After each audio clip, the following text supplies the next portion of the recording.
It's been a while.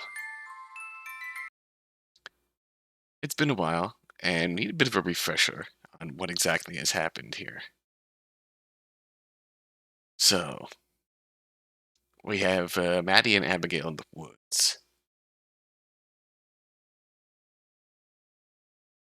I think Maddie just, when last we left off, Maddie just had briefly melded with the hive mind of the fairies in the woods. Saw quite a bit.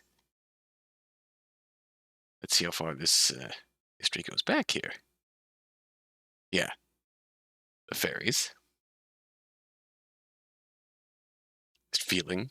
What do we learn from that experience? Mind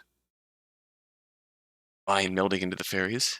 Good to see you back regardless. Thank you. It's good to be back. It's feeling a lot better about a lot of things, and at least gotten the motivation back. And it's nice to be back. I honestly miss this game.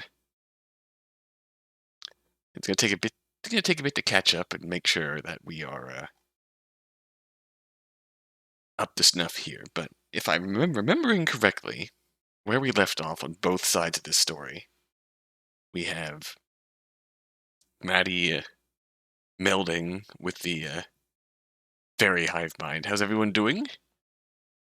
We're gonna find out. We just, I believe we are starting off with Maddie and Abigail the day after Maddie's little mind meld with the fairy hive mind. What do we see here? We have learned that the fairies are missing their queen. The queen left. Recently got a friend in this game. The hilarious part is that she's Tara incarnate. Oh, that's awesome. I love it. That is an amazing comparison. I love that. Love Tara. We see a woman who isn't a woman. She's also a fairy, but she's not. A fairy queen is out there somewhere, but she's missing. There's this word going around here, moonsick. Fairy queen is gone. There's fire.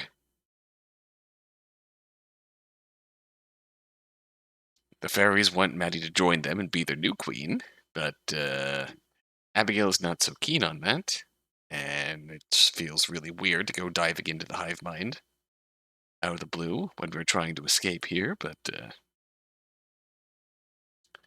yeah. We are struggling with this right about now.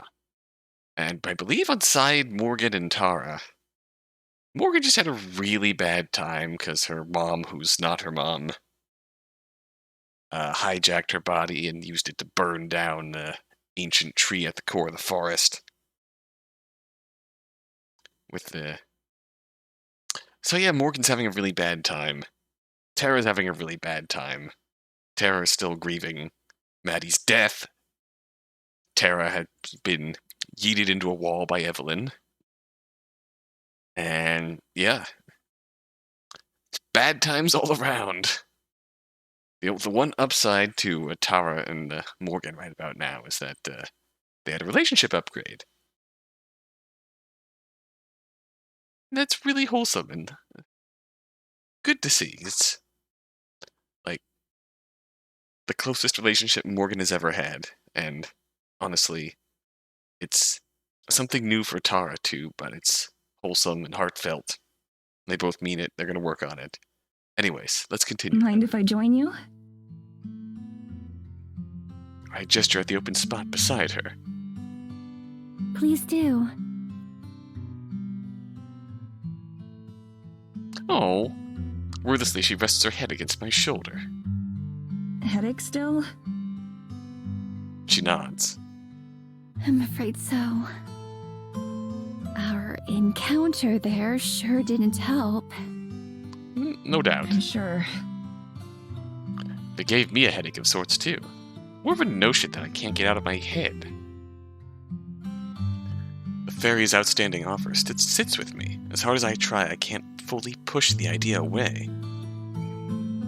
There isn't any other way out of this than me being a fairy queen would be preferable to just being a normal ghost. as long as I can still have Abigail with me. That's a last resort, though. Because for as long as I can, I have to hold out hope that things can just go back to normal. That Tara and I can leave Eisenfeld the same way we arrived. That we can take Abigail with us. Beside me, Abigail shifts her head just a little. I'm sorry. Am I bothering you like this? Not at all. I wonder if she's close enough to hear my heart beating. Oh, that smile on Mads. Ooh.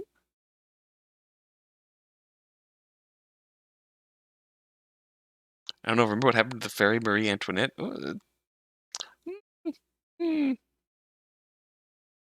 Maybe it can't always be like this, but for now, it's just alright. Although it's been a couple of days since we met the fairies and they made their offer. I haven't been able to get it out of my head. Visions themselves are just slush by now. The memories of them having eroded into non-existence, but the feelings remain. Feeling of belonging and freedom.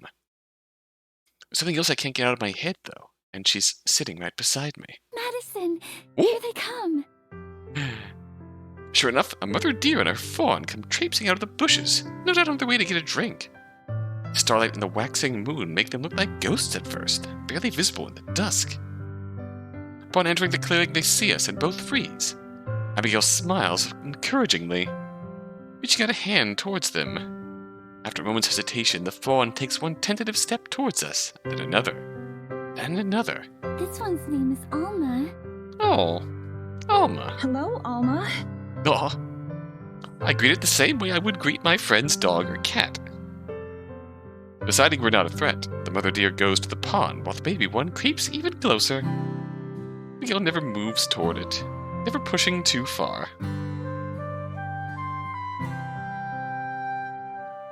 Then it nuzzles her hand, leading into the soft scratching motion of her fingers. Is this the deer that was watching you sing the other day? Oh, Most likely. Alma's a little bit shy and sometimes prefers to keep her space. You know this deer pretty well, huh? Of course, we're very good friends. oh. To demonstrate, she strokes Alma's tawny neck. She doesn't even have to sit up to do that, since the fawn's face is just about level with her shoulders from where we're sitting on the ground. Alma closes her eyes, clearly enjoying the attention. Would you like to pet her? I'm certain she'd let you. Sure. I lean forward, my hand outstretched like Abigail's one was. The second I move, Alma's eyes go wide and she bounds away into the darkness. Her mother watches, alarmed for the shoreline. Rejected. Guess not. Alma, come back. I promise Madison won't hurt you. She's just as sweet as you are. She's a bit awkward, but she's got a good heart. I'm glad for the darkness, and that she can't see me blush. While she's not looking, I scoot a little closer to Abigail, just a bit. The hanging fairy baubles help to illuminate the young deer, who watches from a safe distance. None of the fairies themselves seem to be around, though. It takes a bit, with Abigail and I both sitting silently, but the fawn chooses to come back after all. Her steps are still reluctant, and ready to dart away at any second. She lets Abigail pet her, but watches me warily while it happens. I don't mind. I'm content to just watch and enjoy seeing how happy it makes them both. How long have you known Alma? It must have been a while for her to trust you like this. Oh yes, I've known her for her whole life. And I've known her mother since she was small too. Oh.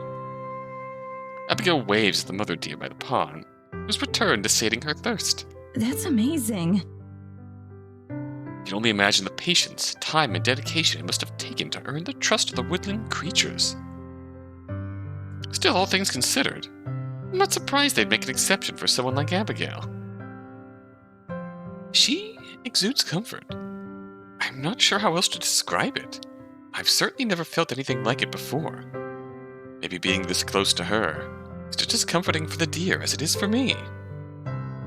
Do you have any other animal friends that I'll get to meet? Oh certainly, if you'd like. I'm sure Mr. Bearer is asleep for the season, but perhaps once he wakes up. There are also a pack of wolves around, but for Alma's sake, it would be best left to another time. Yeah, we don't want them to interact. Mr. Bear. Mr. Bear. The deer nuzzles her hand in agreement, and Abigail coos contentedly at it. None are quite so friendly as Alma and the rest of the deer, though. When I was a child, I wanted to have a deer for a pet. I thought that perhaps I could learn to ride one, like a horse. My sister and I would look for footprints in the snow and track them for as long as we could. I was just thinking about that, Red. We'll talk about bears, just the rare bear dungeon in Amori, and I don't want to see any more today. No. Can you bear it, Red? Can you bear it? Are you barely hanging on, Red? How you doing, Red? Are you telling me it's unbearable?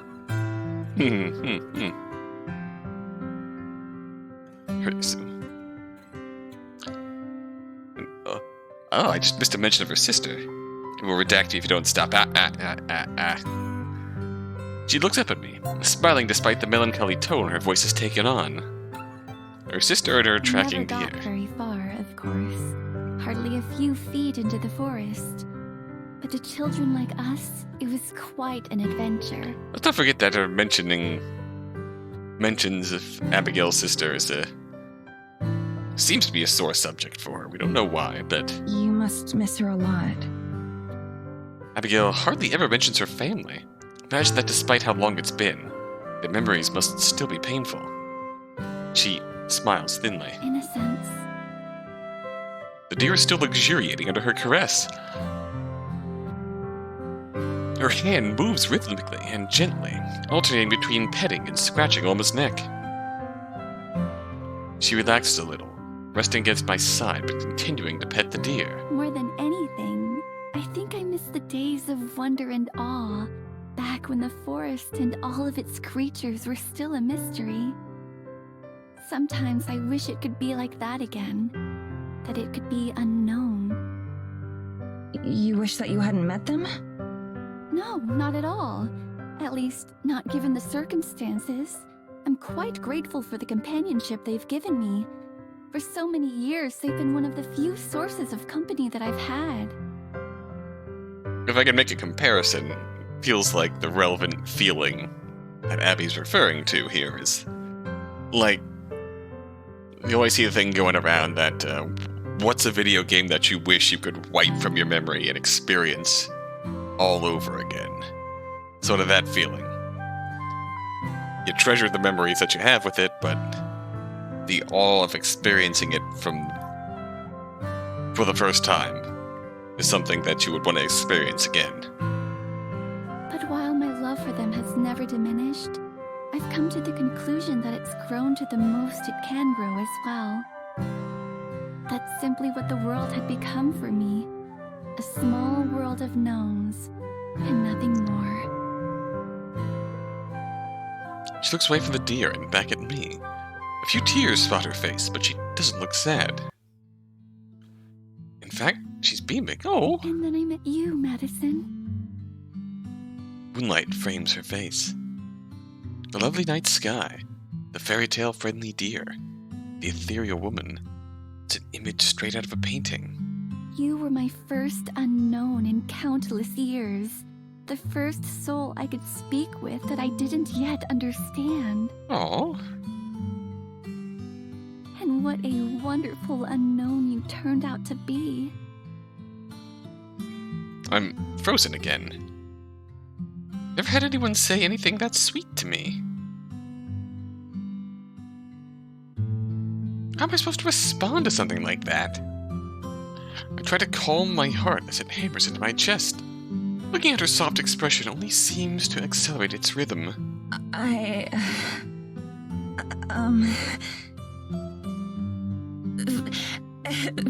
Thank you. That's really, really sweet. I think you're wonderful too. Oh. Her free hand darts out to grab mine before I have a chance to react as her eyes widen even more, nearly startling all the deer away. Do you really mean that, Madison? Oh.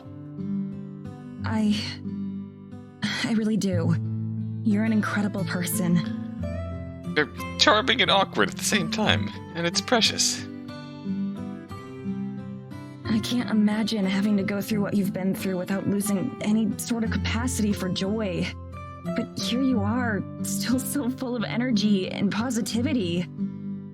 I hope that I can maintain that sort of optimism. Oh. Abigail lets go of the deer and flings her arms around me in a tight hug. It's a pretty awkward position because of how we're sitting together, but I don't mind. I hug her back as best as I can, my only anchor in the storm of chaos that my life has become. Indignant, Alma sticks her ears back and darts off toward the trees again. Auntie Abby, why are you hugging this strange woman? Without letting me go, Abigail cranes her neck to watch, this time not calling the deer back. Alma's mother bounds over to join her daughter, and they both go careening off.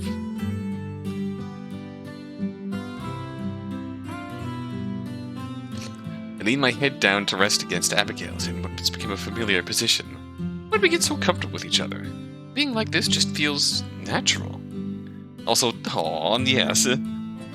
The accumulated boredom and ennui of centuries alone inside a single forest must be crushing.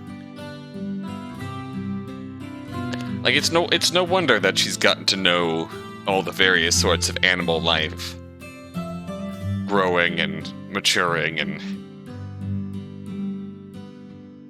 has gotten a chance to get to know them, bond with them. It's probably the only thing changing within that forest that she has to cling to almost.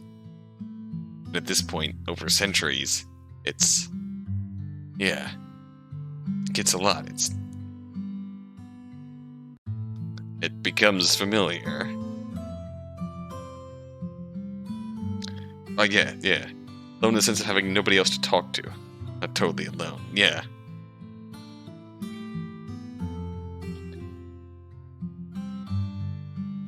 Oh. She parts from me after a moment, sitting up straight again. She tilts her head up to look at the stars, and I gaze with her. The night is mostly clear, except for a few wispy clouds. All is still and quiet and calm. Even the pains of the forest don't seem to reach us here. I wouldn't call myself an optimist. Oh? I blink, surprised by her sudden words. Less optimistic, more just resigned? I don't, nor have I ever really had much hope. There are small comforts and delights, but those aren't the same thing as hope. I can remember names and faces, and even dreams and aspirations that I once had. You coming in late? Oh, you're precisely on time, twin. Welcome. Backgrounds and CGs in this game are also pretty. Oh my gosh, yes.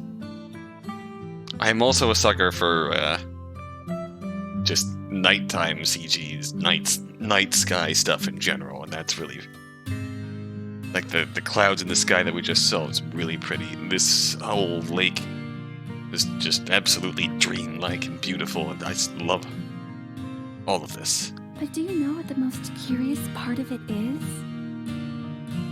She glances at me and I notice tears in her eyes. Without thinking, I reach up and brush them away. No reaction. My heart pounds in my chest, nervous about something that I can't identify. Maybe that I'm unwilling to accept. Afraid? Be wrong about. But numbed and anesthetized pessimist.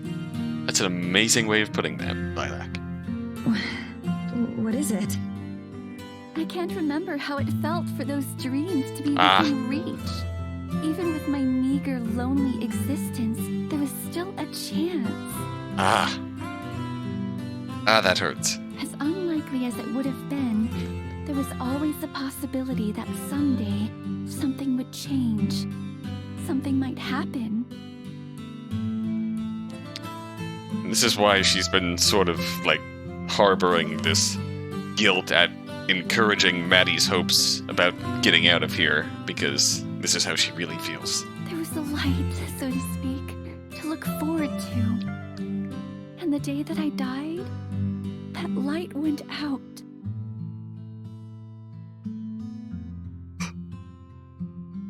More tears, replacing the ones that I wiped away, sparkle in her eyes.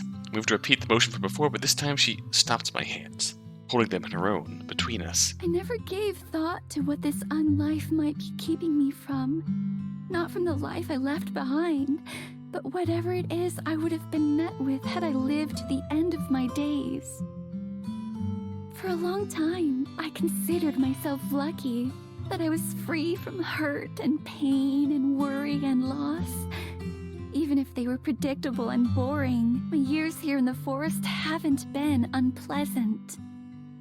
But I've never been optimistic. I've never had anything to look forward to. Never in my wildest dreams did I imagine meeting someone as perfect as you.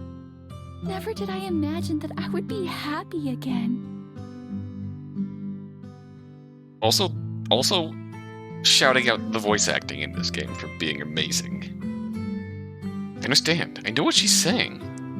And more importantly, what she means. A shiver running down my spine. But Madison, I don't deserve this happiness. Not at the cost of your own. I keep thinking how if I'd been a bit faster, or more decisive, perhaps I could have saved you that day in the snow. And that even if not, I don't know what future I've stolen from you. I don't know what awaits those of us who pass on. All I know is this unlife and its permanence, and the way that you deserved better. She's crying now, fully. Her chest heaves into a sob, and I pull her closer to me. As tight a hug as I can manage. As kindly and delicately as I can. As gently as she always treats me. I hold her and sway gently, much as our position will allow. I can tell just from the way she cries, but she's been holding this in for a long, long time. I let her let it all out. It must have hurt so bad to be feeling this way. I speak in a whisper. Oh? Oh! Maddie and Abigail sit together in front of the moonlit lake. It's not your fault at all. Don't ever blame yourself for any of this. I know I don't. Ever since we met, that day in the forest clearing, all you've done is made things better for me. I don't know if I ever told you this, but during those first days after we met, seeing you again was all that I would look forward to. I'd go to bed thinking about you, and wake up the next morning thinking about you. Aww. And as for everything else, to be honest, I don't know how to feel about a lot of it. So much of it is just hard to process. I thought that it would get easier with time, but it hasn't. But there is one thing I know. It's not your fault. One thing that I'm absolutely sure of. I squeeze her hands, and I see her startle, just a bit.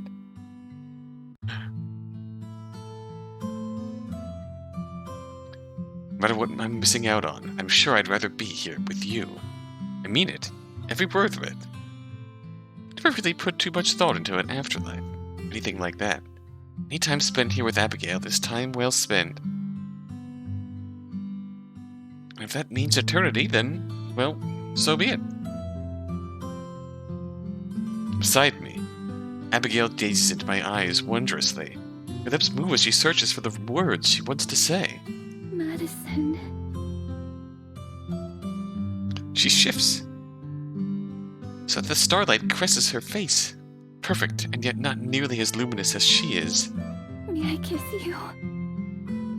Once in my life, I don't overthink it. Yes. Her eyelids flutter and close. Her breathing trembles, then steadies. I empty my head of any other thoughts. Oh! Maddie kisses Abigail, and I press my lips to hers. So soft and so warm. As delicate as the fresh fallen snow, sweet as cotton candy. Her form shivers against me, and I place an arm around her for support and for comfort, neutrally. I can feel her getting more confident, more relaxed, as 200 years of loneliness are melted away one by one. We're left as just two souls sharing a first kiss under the night sky. It feels so right. After we've both been through so much sadness and loss. And we're now able to share this moment of joy. Not just share it, but to be able to offer it to each other. Oh God, Brad, please. We're having a moment here. It's our light at the end of the tunnel. When we finally part, my lips still feel electrified. She regards me with a coy expression, but a happy one. It's even more wonderful than the many times I had imagined it. What you're saying is that you've imagined it. I hope it was worth the wait. I'd wait another 200 years if it was the only way I'd get to kiss you again. I promise. You won't have to. Aw. To prove it, I lean forward and give her another quick peck on the lips. That mischievous smirk, yes, I love that. Abigail leans against my side yet again. We've done this several times before. It's never felt like this. It's never felt this right. Everything feels a little bit brighter now.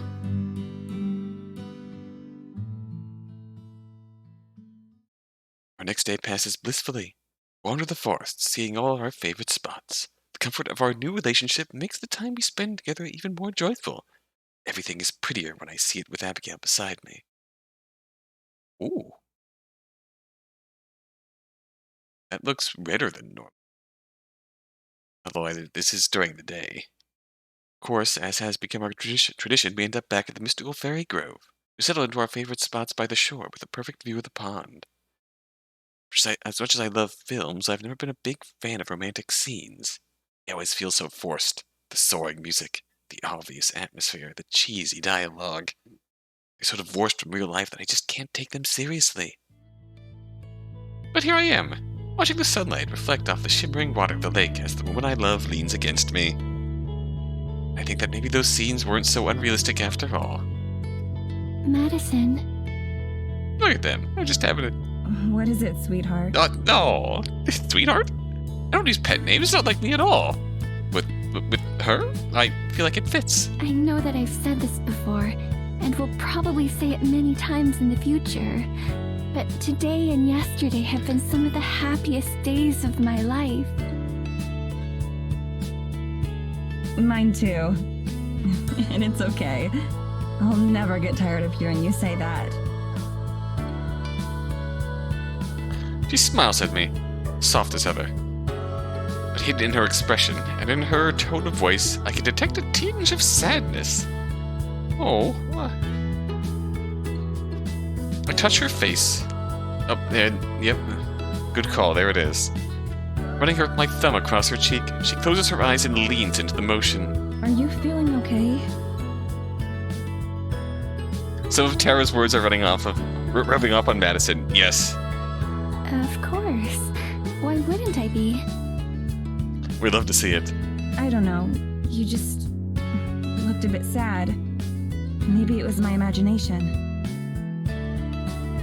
I half expected her to deny it, but instead she nods. You do know how to read me, don't you? I do. What's wrong? You can tell me anything, I promise. Only if you want to talk about it, of course. She pushes close to me in response, resting her head against my chest. Humph. This day is so lovely. I don't want to say anything that could spoil it. You don't have to worry about that, Abigail. I love you, and that means I want to be here for you no matter what. We're going to have plenty of wonderful evenings, I promise. And being open with each other is the best way to make sure they stay wonderful. Yeah. Communication. This isn't like me too. Usually on the first day of a relationship, I'm still a bumbling bag of nerves. What if I say the wrong thing? What if I move too fast or too slow? But it's different with Abigail. That fear just isn't there. I can't quite explain why. I just feel like I don't have to worry with her. I was thinking about other happy days that I've had. How long it's been since then. And how the memories have since soured. How much have I told you about my sister? Not much.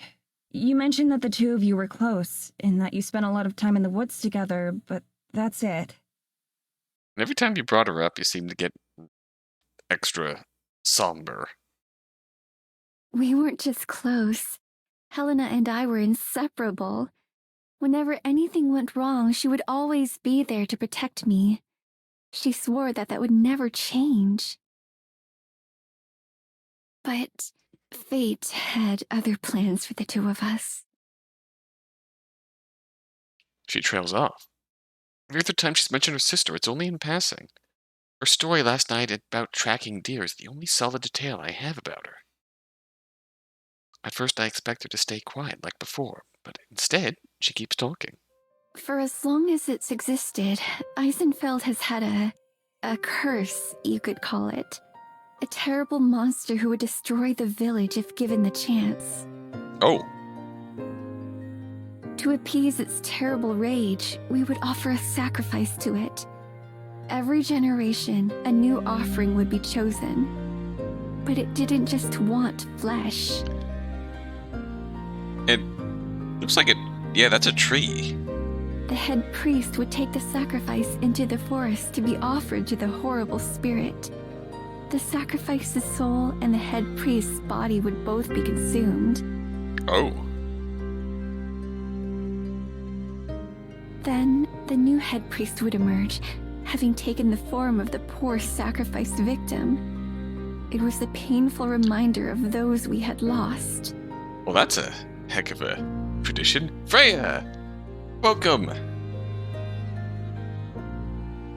Viking raid! Viking raid into the woods! What a perfect time to come around.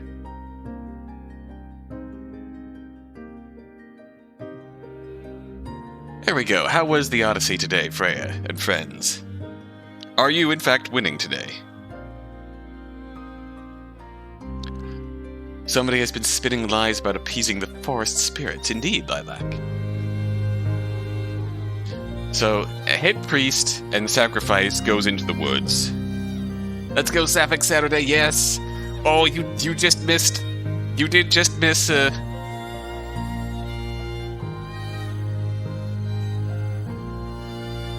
Freya, you did just miss, Maddie and Abigail kissed. The girls are winning. The girls are winning, Freya. Finally defeated the golem spirit that's been protecting the forest. You'll show... Oh! The golem spirit protecting the forest, heck yeah.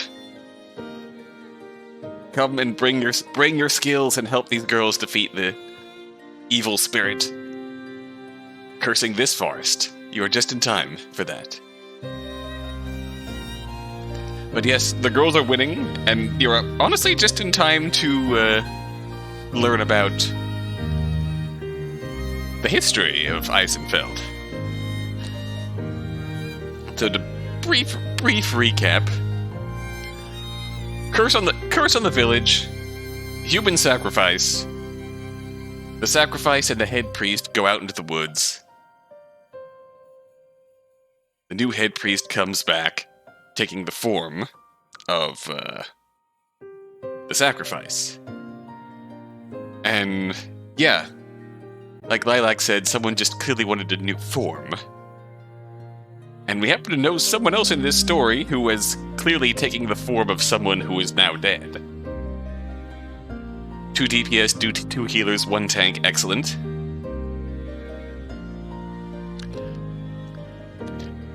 Yeah, when Abigail was describing the curse, there's a picture of a tree on the screen, and we know that the tree spirit that we've seen is in fact friendly, and saved Abigail.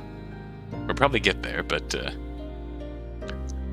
And in terms of taking someone else's form, we know someone else in this story who has in fact taken someone else's form. That is Evelyn, who has now openly boasted... Evelyn has now openly boasted about killing Morgan's mom and assuming the form of Morgan's mom. So yeah, that sounds familiar. When I found out that it would be a member of my family who was to be taken and given over, I wasn't shocked. there was only one thing that I cared about. That it wouldn't be my beloved Helena who was harmed. Her voice wavers before she falls silent. Before I can tell her that she's said enough, she speaks again.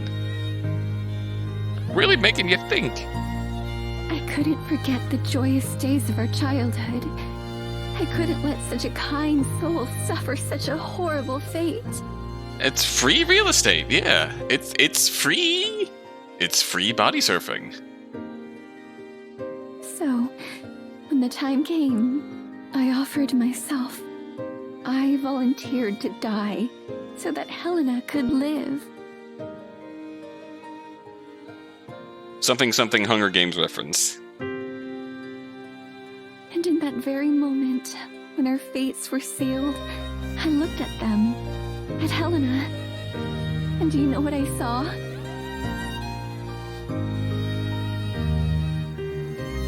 Captivated by her tragic story, I can't even answer. I don't move my head or my lips. Relief.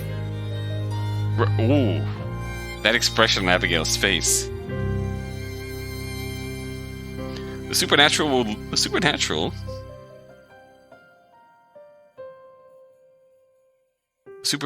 look at the corpse and say, "Is anyone going to take possession of that?" And not wait for an answer. Yes. We'll look at a corpse and say, "My form now. Thank you." I don't walking in someone else's shoes, but this is ridiculous. Relief. Not once did you try to stop me or change my mind. Not that I would have let her, but I don't think she even thanked me. Shush. My parents cried, of course, but they didn't argue either. Neither of them stepped forward to take my place. No one did. Sheesh. While I'm sure my sacrifice was appreciated, I was quickly discarded without even a token effort or gesture of appreciation. My sister, who had sworn to always protect me, had no difficulty accepting the fact that I would die for her. That feeling when you sacrifice yourself for your family, but they're happy to let you die. It's just... They all secretly turn away and sigh in relief. Oh, thank God! I was worried she wasn't going to offer. Oh, thank God. Sheesh, that is harsh. What? She just gave you away? Sounds like like that? Sounds like a complicated situation. Indeed. If death looms over you for long enough, it corrupts everything. Even love. It didn't corrupt you. Perhaps. Though I believe that that's why I'm still here today. What do you mean? The first step of the ritual involves separating the sacrifice's body from its soul. See? Yeah? From what she told me, as she did it, those poor victims usually try to resist, begging for someone else to be taken. And when their souls are ripped away, they're too damaged to carry on. I didn't resist. I went peacefully. And so the gentle forest spirit, who I'd been raised to believe was some kind of demon, eventually came and took me away. And I've been here ever since. Just gentle forest spirit comes down, looks at her soul and says, "Sheesh, that's rough, buddy." And now here she is. Her words carry a sense of finality. Not knowing what else to do and still stunned by her story, I simply lean closer to her and pull her into her embrace. There aren't any words that could be enough. Physical comfort is all I can offer. To my surprise, though, when she finally pulls away from me, she looks happier than before. Just like I did earlier, she touches my cheek gently, then leans in for a kiss. Thank you for listening. Abigail deserves all the hugs, indeed. I've told the one person who matters, and now I think I can heal. I know, sweetheart. I love you. More than anything. That moment when the monster shows more respect and compassion than your hometown. Very much explains why Abby has found some semblance of joy here, and has been hesitant to go back to Eisenfeld ever since. I love you too. More than anything. We love to see it. She sighs contently and leans against my shoulder. They are in love, yes. She takes my hand, intertwines her fingers with mine. Sit there for a long time. We don't say anything. We don't even move. We do is watch the sky and feel each other's heartbeats.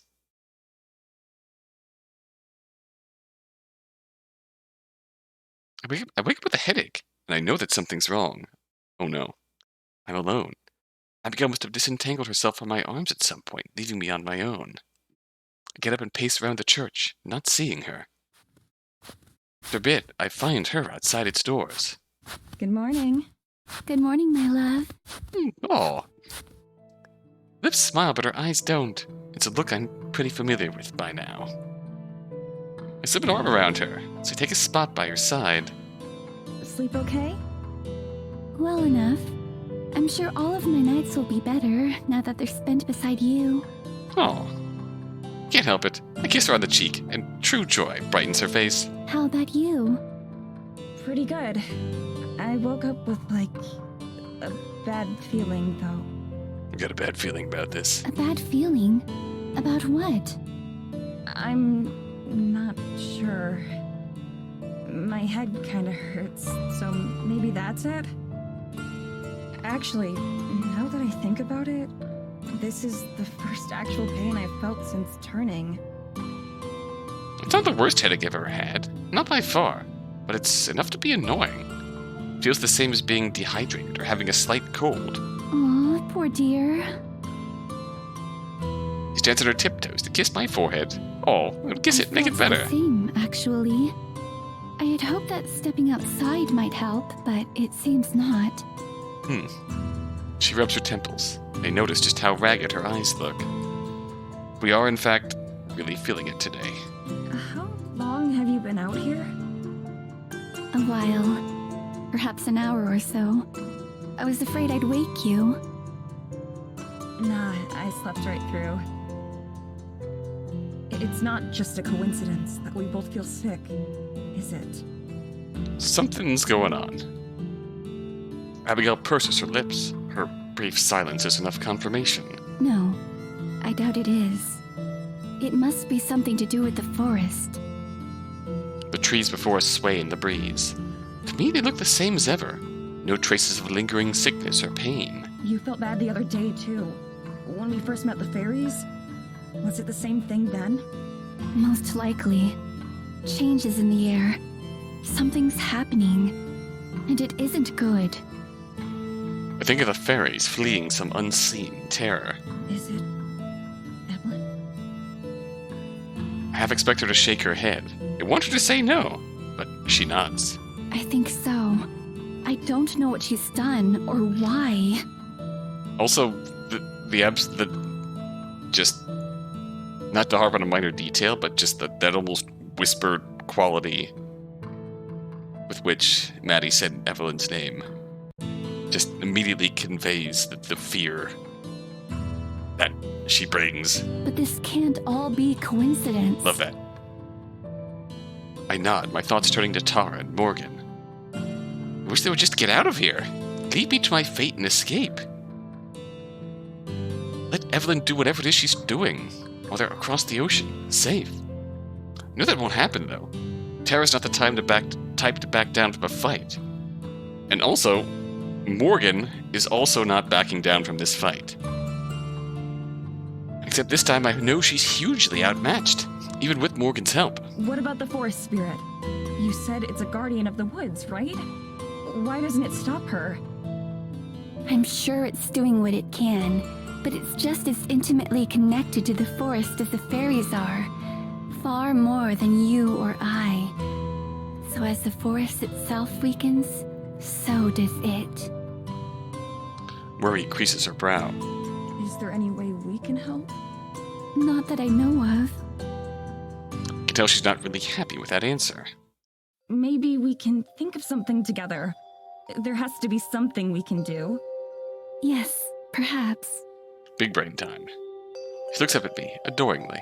Oh, I feel like I can accomplish anything with you by my side. her loving words are nearly enough to counteract the worry I feel. We've already beaten death. There's no way Evelyn can stop us. At least not a second time. First, we just have to figure out how. Abigail slips her hand into mine, where it fits comfortably. Perhaps you'll make an optimist out of me yet, Medicine. Oh, Shall we go for a walk? Absolutely. let's go. I'm glad that our changing relationship hasn't changed our routine. The walks around the forest keep me grounded. They're enjoyable, but also a solemn reminder of how trapped we are here. My dream of finding a way out hasn't disappeared or diminished at all. It just evolved to include Abigail, too. There's no way I'm leaving these woods without her. You say that until she uses her force powers. It was Evelyn who killed both of them. Well, yeah. Honestly. Assuming Evelyn was the head priest for all this time, using the yearly sacrifice to body surf. As that practice faded out, Evelyn just became governor and passed along the seat of governor to her quote-unquote children.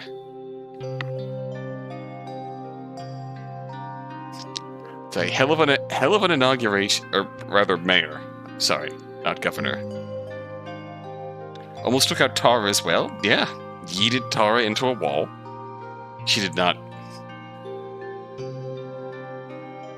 be fair, she took that remarkably well. Just came away with a heavy bruising, but she lived. We chat idly as we stroll, enjoying the newfound comfort and intimacy that comes from being lovers rather than just friends. The pain in my head is still there, and I'm sure Abigail still suffers from hers as well, but it's easy enough to ignore, in lieu of the pleasure that simply being together brings. We reach the edge of the fairy clearing, where we always seem to end up. Abigail is glued to my side. It wouldn't have it any other way. We're probably a little bit early to meet Alma, although they sometimes come by at this time. Gonna get a bad back in the future. Yes. This grove is one of the easier places for the animals to come drink during winter, so it attracts all kinds of wildlife. Yeah, I've noticed all kinds of tracks in the snow leading around here. She nods, pleased. But then we enter the grove itself, and my blood runs cold. Abigail and Maddie stand before a stark red bloodstain on the snow. Just ahead, lying prone on the frozen ground, is a fawn that I just know is Alma. It's clearly dying, if not already dead. With a shriek, Abigail drops my hand. No! I can feel her anguish cut through me like a knife, visceral and burning. Yeah, this is not good. Dashing over, hands outstretched, she falls to her knees and presses a tender hand against its snout. A small motion confirms that it's alive, if just barely. It leans into her, either in fear, recognition, eyes wild. Everybody except Evelyn is taking L's. Yeah. No, what's happening to you? I move closer as well, though not so close as to crowd them, and what I witness makes my stomach churn. Gaping wounds perforate the poor thing's body, staining the ground red with blood. Look like knife wounds or bite marks, but there's no visible damage or puncture. It's more like its body simply opened up. Whoa, Jesus. Abigail flails her hands, clearly wanting to help, but afraid to touch it and cause more pain. Turns to me, teary-eyed. Madison! What do I do? Fucked up! Indeed. I don't know what to do. I don't even know where to start. I kneel down beside Abigail. Lacerations covering Alma's body are clean and even, but varying in size.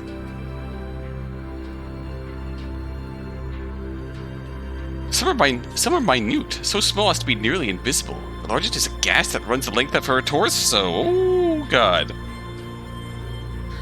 How does this even happen? I'm just joking about her having dark force ability.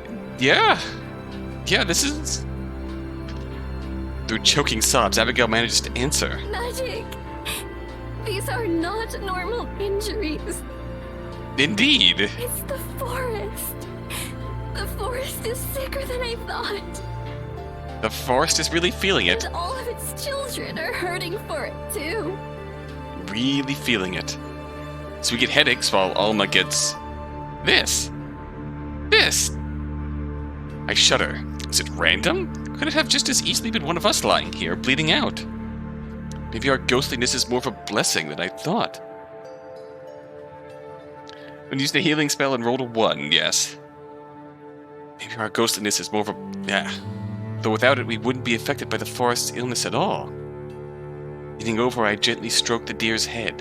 Its breathing is restless and agonized, but it seems to register my presence.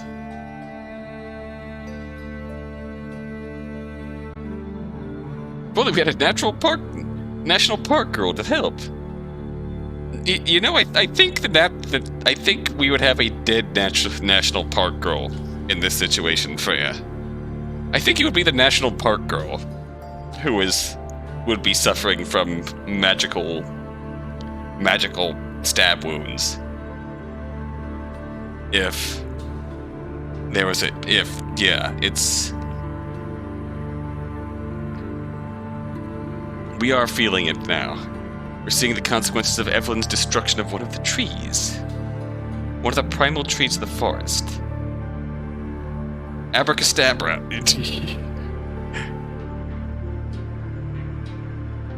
We are finally starting to see the after effects of that really terrifying bit where Evelyn hijacked Madison and made her burn one of the primal trees in the forest, at the core of the forest. And that really terrifying, that bloody ominous reaction that the forest had, described as never healing. It's never gonna heal.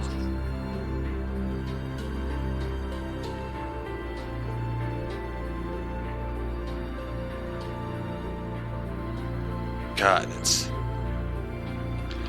permanent scar on the forest here. It's all about the interconnectedness of the natural world. My thumb brushes against a wound I didn't notice, and I jerk my hand back while Alma groans in pain. I'm sorry! The deer's blood is viscous, unnaturally so. It's slick like motor oil. It sticks to my fingers, stretching and webbing. It's neither warm nor cold. It's unnervingly neutral. Try to rub it off with the snow, but my fingers pass through the ice and dirt, of course. Yeah, it's definitely magical blood, and this is definitely magical in nature if we can feel it. We can't rub it off.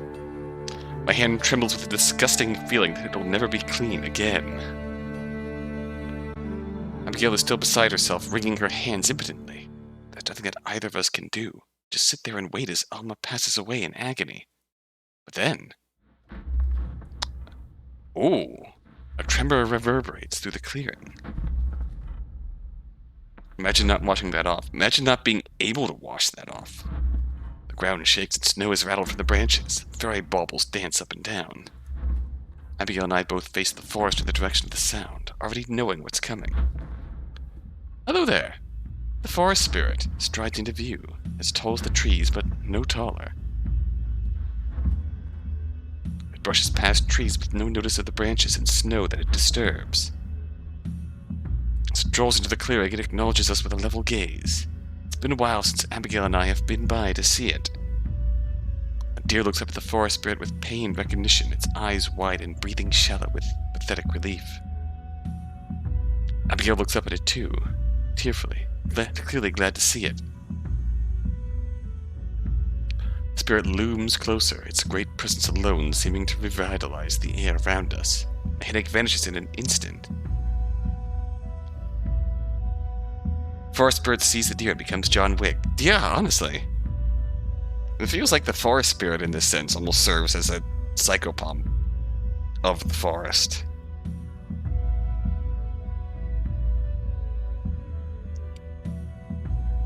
The spirit stretches out one immense finger, drawing from head to tail across the deer's mangled body. The two lock eyes, and as the spirit retracts its hand, it curls the finger inward, calling Alma to it.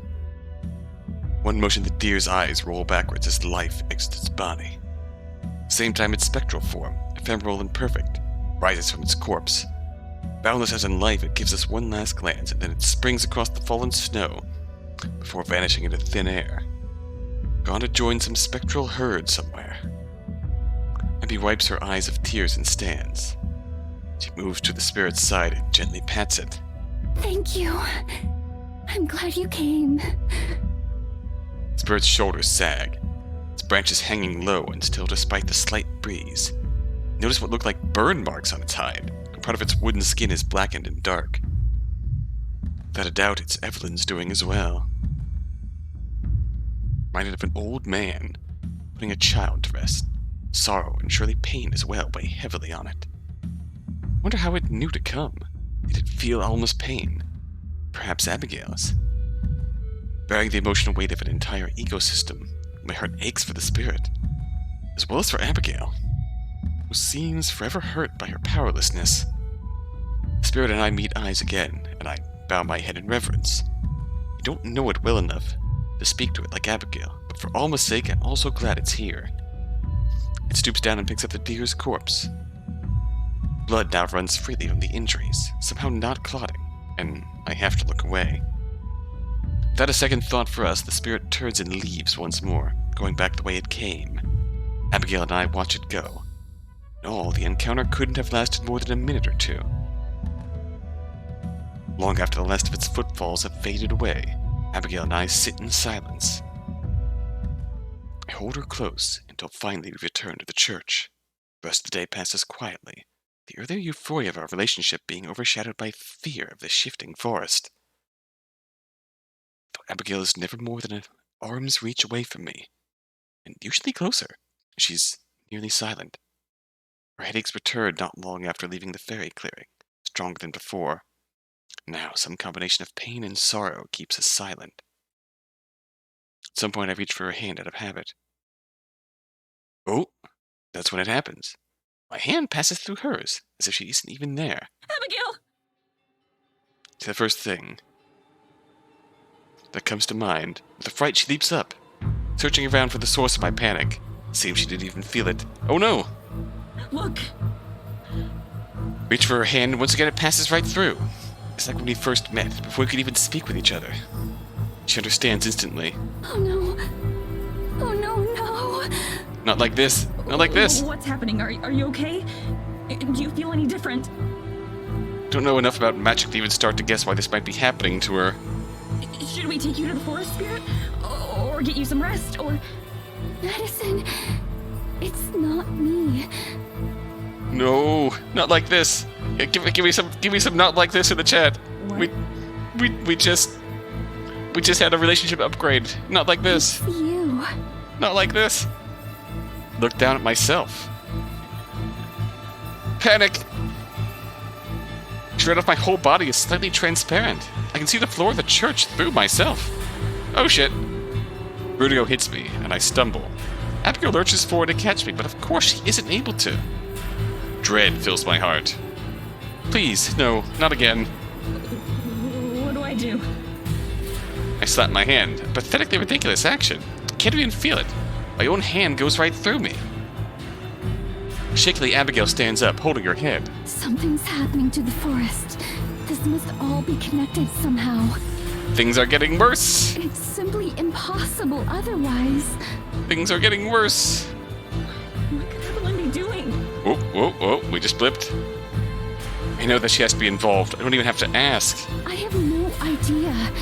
Nor do I know why she's choosing now of all times to do it.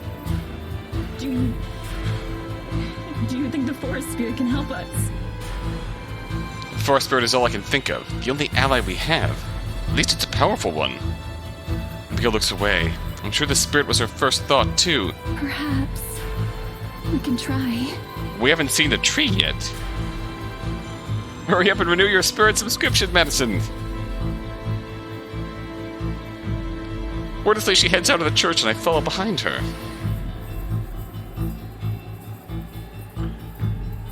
The happiness and joy that we shared so recently has evaporated entirely. I wish that life, whatever form it takes for us, could just slow down. That we could have more than that moment to rest. I know that that's impossible while Evelyn is still out there. I know that one way or another we're going to have to be the ones to deal with her. What I don't know is if we even have a chance. Oh? Do you know what's going on? Has something like this happened to you before? It hasn't. This is the first I've seen of it. But I think I know. I think that the forest is having trouble keeping you here. The magic is getting weaker, too. So does that mean that... I leave the implication unspoken. Abigail halts in her tracks, facing me with a fiery determination. No, I won't let anything bad happen to you. Not again. I promise, Madison. Don't know if she has the power to keep that promise, but I can only hope so. Does not seem like a particularly promising avenue, indeed. Okay, I trust you. Before, Abigail was kind of weakly clinging on to Maddie's ambition of escaping from the woods. Now, this is some honest-to-goodness determination from Abigail. Even if she doesn't know if she can do anything. Is this the push that's going to turn Abigail into an optimist? Certainly to determinate her. I really do. Leaving in Abigail is my only option. But even if it weren't, it's like she said, together we can get through anything. I try not to think of what it could mean if I was wrong. I'm not even totally sure myself. Would I just cease to exist? Go on to an afterlife? Something else? None of the options are especially appealing, and I know that dwelling on them will only make me feel worse. So I just focus on the here and now, and on sticking close to Abigail. Even I can tell that she's right when she says that the whole forest is affected. Aside from the harsh winds, everything else feels subdued somehow. The trees don't seem to stand as tall. The leaves and needles look dull, even by wintry standards. The little sunlight there is feels dreary, rather than bright. A light snow falls from the sky, but the heavy clouds overhead promise more, and soon. It occurs to me that we've been walking longer than we normally have to. Instead of changing the forest path to get us there quickly, we're following the regular route through the trees. Hey, why aren't we taking the shortcut through the forest? Is it too sick to let us do that? Wringing her hands, Abigail looks away. It's more that I'm afraid to try. If I push myself too hard, then we don't want to both disappear. She leaves the consequences unspoken. Can't imagine what they might be. Same as what's happening to me, or worse. Whatever exactly that is. Yeah, I hadn't thought about that. It's okay. Take as much time as you need. it's been so long since I visited the spirit. Our brief moment in the grove with Alma was the first time in days. I wonder if it's missed me. Of course it has. Who wouldn't? You're far too sweet, Madison. She noses her head against me. The angle is a little awkward since we're still walking, but it's nice. Then she jerks away like she was stung. Eh? Oh, you're back. Oh, okay. Fair enough. We've finished buffering. Back? Her hand envelops mine, smooth and soft, like always, rather than passing through me. Oh! Just because she can, she leans forward and gives me a quick peck on the lips. I was so worried. Okay, all good. Me too. We just got stuck at 95% updated. I rub my arms and sides, making sure that I'm all there. Everything seems to be in order. Firmware update has been completed, and we're back online. Hopefully it's permanent. Indeed. It's not too much farther to the spirit either. We should hurry. Just had slow connection for a bit. Yeah, just A little rough patch, drop some frames.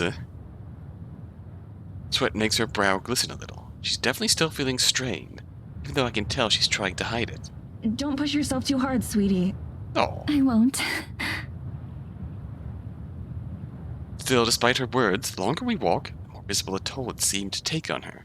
Her steps slow down, even though she wanted to hurry, and her breathing sounds labored. Oh no. Are you sure you're alright?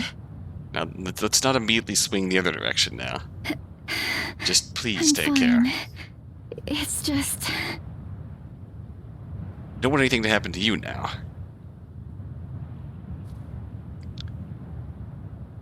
Right then, a pile of snow hits the ground a few feet away from us. Looking up, I spot a tree drooping, its boughs angled down as if bent. It's the forest again. Not me alone. Okay, we are feeling it. She voices what I already knew. Something terrible must have happened for it to be this way. Since I'm unable to feel the forest like she can, all I can do is watch and worry. Just now?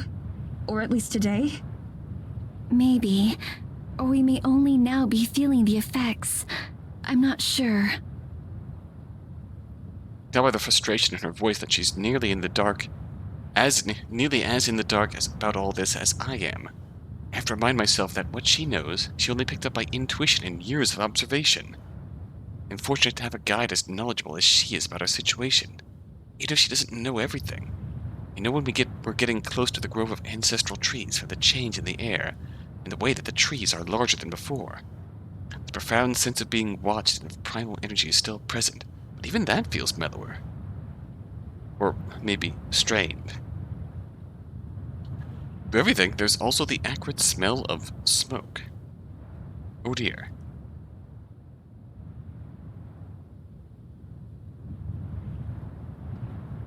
Suddenly, Abigail lets out a yelp of horror and dashes forward. Man, where's Chris Redfield and his boulder punching abilities? Honestly. Abigail! Oh no. I follow, right on her heels. Oh no. Doesn't take her long to discover what she found.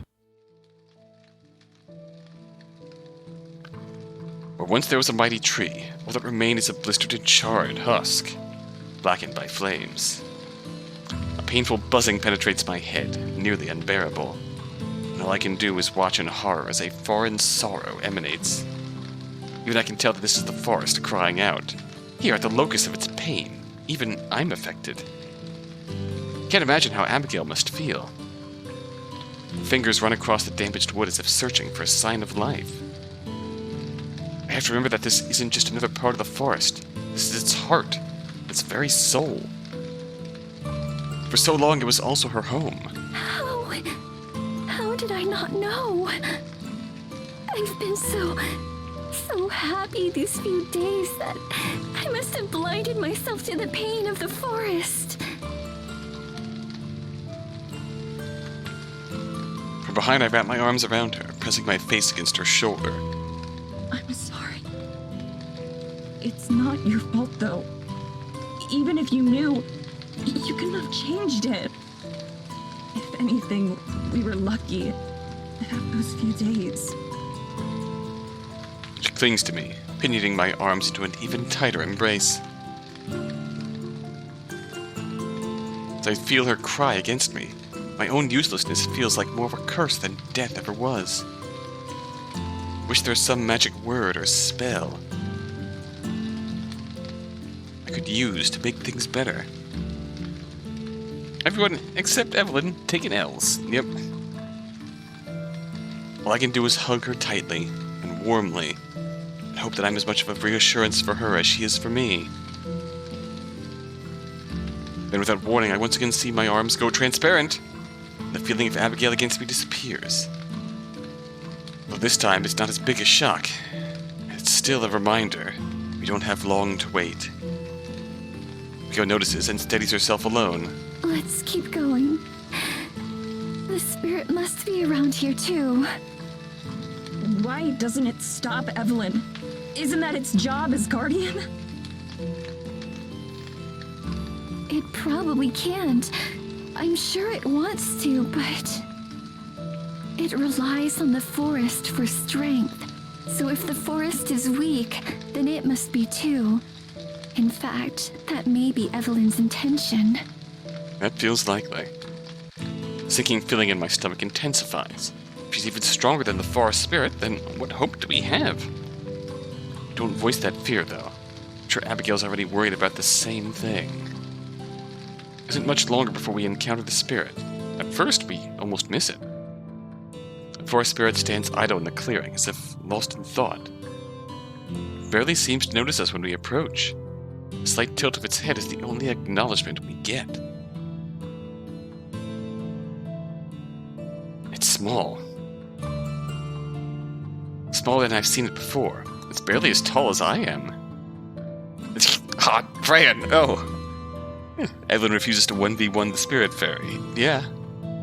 Evelyn playing the long game against the Spirit Fairy. Against the Forest Spirit. Not gonna lie. The lights in its eyes, usually bright and terrifying, have gone dim. It looks more like the wounded deer from the clearing the other day than the being who helped it pass on. Although, Freya, not gonna lie, you're not wrong.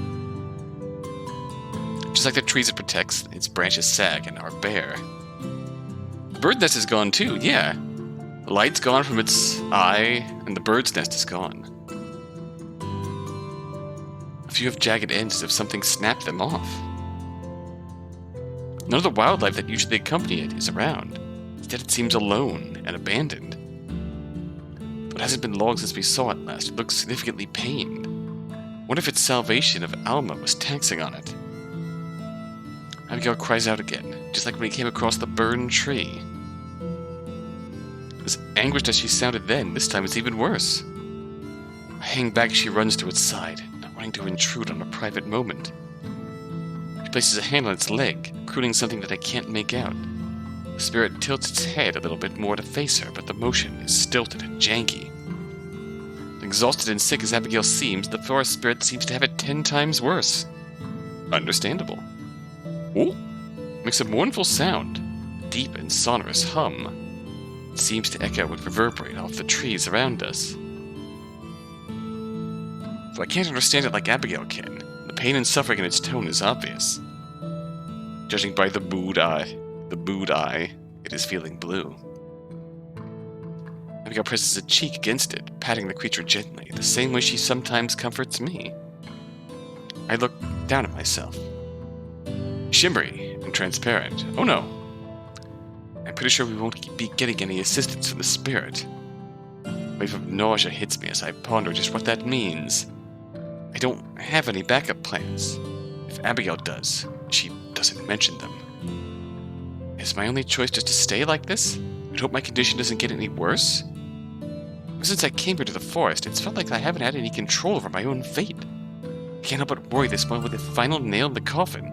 Perhaps literally. I fidget, adjusting my scarf and hood and glasses countless times. Abigail remains closer to the spirit, pacing slow circles around it as she talks to it softly. I wonder what she's saying. Sometimes the spirit will hum, make a gesture that could be a nod. All the while, I keep my respectful distance. At some point, I realize that it's snowing. I don't know how long it's been going on. Some of the snow settles on the spirit's broad shoulders. It doesn't look festive or pretty. It just looks pitiful. The spirit sags, bearing the weight of the world. I'm not sure how long I wait, but I don't rush Abigail at all. This could be the last opportunity she has to speak with the forest spirit, judging by its condition. I'm sure she's thinking the same thing. I flit between the solid and the intangible so many times that I stop keeping track. I just watch the two of them, dropping frames over and over again. Finally, Abigail pushes herself away. And the spirit, she approaches me, looking like she wants to say something, but doesn't. Her eyes say it all, though. I try to hug her, but she softly shakes her head, and instead escorts me away, back into the woods. Oh? But she never looks back. I do, but just once. The spirit's lonely eyes watch us go. Man, it's really feeling it. so are we. Heavy snow batters us while we walk. Though, of course, its chill doesn't reach us, our visibility is effectively zero. Too weak to even alter the path of the forest, Abigail clings to my side, trusting me to lead us back to the church. Evelyn's doing something. Although I maintain a brave face, I'm not fully confident in my ability to get us there. Whoa. Lizard calls to mind memories of the day I died, if I don't let myself dwell on them. I'm not alone this time, and I have someone more to live for. Big Brother doing it. Big Brother not gonna watch out over us for much longer. Right now, Big Brother needs to practice some self-care. Big Brother needs to watch out for himself. Take care of himself before he can take care of us again. Unfortunately, there's not much we can do to help Big Brother and all that. Our journey is strenuous. We move at a glacial pace, but the fastest Abigail can manage. Her steps are heavy and slow. As much as I want to urge her along, I know that I can't. Also, Maddie flickering as well in all this. I'm glad that she's watching the ground at her feet rather than me, so that she doesn't have to see the worry on my face. Every time I start to think that I've got this whole ghost thing figured out, something new arises that complicates it all over again. This time I don't even have Abigail's experience to guide me. What happens if she loses the ability to walk altogether, or to speak? What happens if the magic that keeps me here runs out? The occasional flickering of my body makes it a very real concern right now. I hold tightly to her hand, the only anchor of comfort and security right now. But even that has grown clammy and cold. Swallowing a lump in my throat, we move on. Trees bow in the wind, trying to turn their backs to it. First time that I can remember, there aren't any woodland creatures out and about. No mice or rabbits, or chirping birds. The named a panicked deer, phasing in and out of existence like me. It may as well just be me and her and no one else in the universe. Come on, I'm sure we're almost there. It can't be much further. I say the words for my own sake as much as for hers. Though in truth I have no idea if I'm right or not. For all I know, we could be heading in the totally opposite direction of the church. Even then, once we arrive at the church, I'm not sure what to do. Will she get better with time to rest? Will I? Right now, the church is just a goal. It gives us something tangible to work towards. Something to keep our feet moving, slowly or not. I'm sure you're right. Her voice is barely a murmur.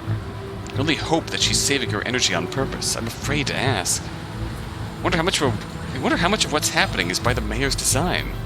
While everything stems from her, it's impossible to know how much was deliberate and how much was simply a ripple effect from what she's done. I wonder if she even considers us a threat, or gives us any thought at all. Honestly, she might. She did clearly see Maddie and Abigail in her house that day we went to see Tara and Morgan. If she doesn't, then maybe we can use that against her. Of course, first we have to reach a point where we can do that. During a momentary lapse in the blizzard, I'm able to make out a welcome sight in the haze. A warped and curled tree that I distinctly remember from an earlier trip. Look, you recognize that tree too, right? I'm pretty sure you were the one who showed it to me the first time. We're almost home. Abigail nods weakly, but she doesn't say anything. I squeeze her hand, trying to impart some strength into me. It kills me to see her like this, and I did anything to be able to help her. Almost there, you've got this. She nods again, unable to do or say any more. So she doesn't stop nodding like a bobblehead. I tug her along, trying to lead her like the rest of the short way, but she's rooted to the spot. Listen. And then she collapses. The wood goes black. I jolt and choke on nothing as I gasp for breath that I didn't actually need. Abigail has fallen to her knees. I didn't even feel her hand slip out of mine. I was fucking jump scared. I try to take the half step, cross the few centimeters that separate us, but a moment later it's black. Oh boy. Oh boy. We are no longer dropping frames. We have dropped stream completely here. It takes me a moment to understand, and I immediately wish that I hadn't. Oh my god, I just stopped existing for a second. Profound dread grips my heart. Looking at myself, once again I can see right through my hand, armed to the snow accumulating behind us. Not good. This is extremely not good. I collapse to the ground beside Abigail, at least of my own accord. I try to shake her by the shoulder, but it takes several tries before I can maintain a form long enough to even touch her. I'm sorry, Medicine. I just need a little break. With visible effort, she turns to look at me. I don't think she even realizes what's happening. But then I phase into non-existence for another moment. When I come back, horror is clearly etched onto her face. Yet, this is on a whole other level. This is beyond existentially horrifying. Finding some hidden reserve of strength, she lunges toward me and grabs my hand. Immediately, everything goes back to normal. Madison, are you okay? Can you hear me? I'm fine now. I hold her hands a bit tighter to reaffirm it. Are you okay, though? I'm just a little tired, is all. A little? She forces herself up again, looking more than a little tired. Immediately she sways and nearly falls, but I catch and steady her. Leans into me and I pull her into a hug. Wouldn't it suck if we disappeared right now? I'm sorry. I'm so sorry. Wouldn't it suck if we blinked out of existence right in the middle of a hug? We are It's okay. both really feeling it right now. Gently, I stroke her hair. In truth, I'm terrified, but I don't want her to see that. It would only make things worse. Okay, I think the worst is past. I guide Abigail over to a fallen tree where we can sit down, indifferent to the blizzard. Though the church isn't much farther, I don't want to push her too much right now. I wrap one arm around her as we sit, and I hold her close. Where can we go for help? Maybe if the forest spirit sees how rough it is for us. But she shakes her head. I have a feeling I know where this is going. We can't go to the forest spirit, but we can go... She shakes her head. Believe me, it would if it could. But I fear that it's even weaker than I am right now. It's much more in tune with the forest than me, so it's suffering the effects even more strongly. Are we going to seek out the fairies? All of this because Evelyn killed one tree? It wasn't just any tree. It was one of the ancestral trees. The oldest one. They're the heart of the forest. All of its strength comes from them. It really is. There really is feeling like there's only one way out, Lilac. Can't pretend to understand their importance, but I know that Abigail isn't exaggerating. Not at a time like this. So what do we do? There has to be some sort of solution, right? Can we plant another tree or something? But as I say it, I know that the idea is ridiculous. We don't exactly have the centuries for it would take for a new tree to grow up as big and strong as the one that was killed. The forest spirit is supposed to become the next one. All of the ancestral trees were once spirits like the one you've met. Title drop, almost. Hey. Yeah. Evelyn went and killed the heart of the woods. What's stopping it? The mayor? Her hand clenches around my shoulder, where she was holding onto tightly. That's right. I hadn't even realized. Eh? Realized what? Groaning, Abigail sits up straight. As long as we're close like this, it seems I'm able to maintain my physical form. This spirit can't pass on its own. It needs the help of the Fairy Queen. That's one of her duties to the forest. And we just happen to be missing a fairy queen. But there's no fairy queen right now. Yes, which means that there's no one to complete the ritual. The rest goes unspoken, and we both come to the same realization. An awful one. Madison. I know. There aren't any other options, are there? None that I know of. I close my eyes and take a deep breath, heading off the wave of fear that I know is coming. I'm sorry, again. It's okay. You don't need to apologize. Really. But Taking both her hands in my own, I turned to face her. Understanding, her eyes close halfway as her lips part to meet mine. Part of me wishes I could spend an eternity like this, together, warm, with a woman I love. And that isn't an option anymore. Our kiss ends far too quickly, although I'm not sure it could have ever been enough. There are tears on Abigail's face. I'm not sure if they're mine or hers. It'll be okay somehow. I know it. I'll be with you, no matter what. I know. Thank you. Seriously. I couldn't do this without you. I love you. I love you too. Oh. As one, we turn and face the forest again, putting the church behind us. Signing myself to whatever comes next, I point in the direction we need to go. Let's go visit the fairies. I'm sure they're still looking for a new queen.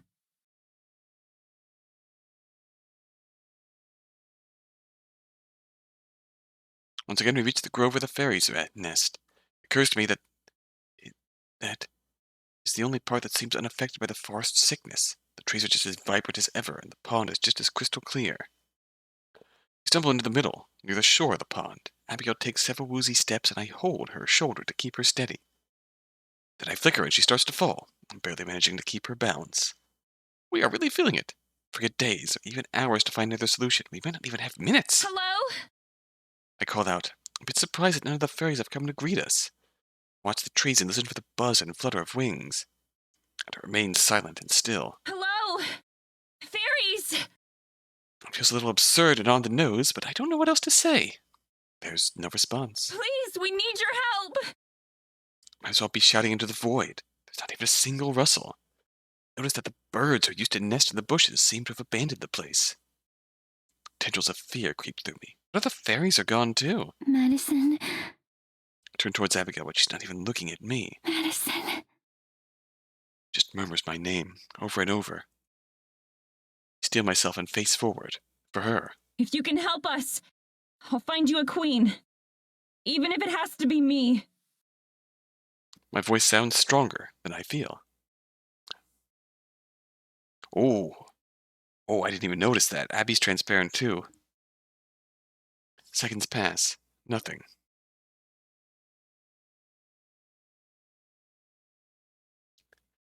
There's no reaction. My heart pounds. Feels like it's going to burst out of my chest.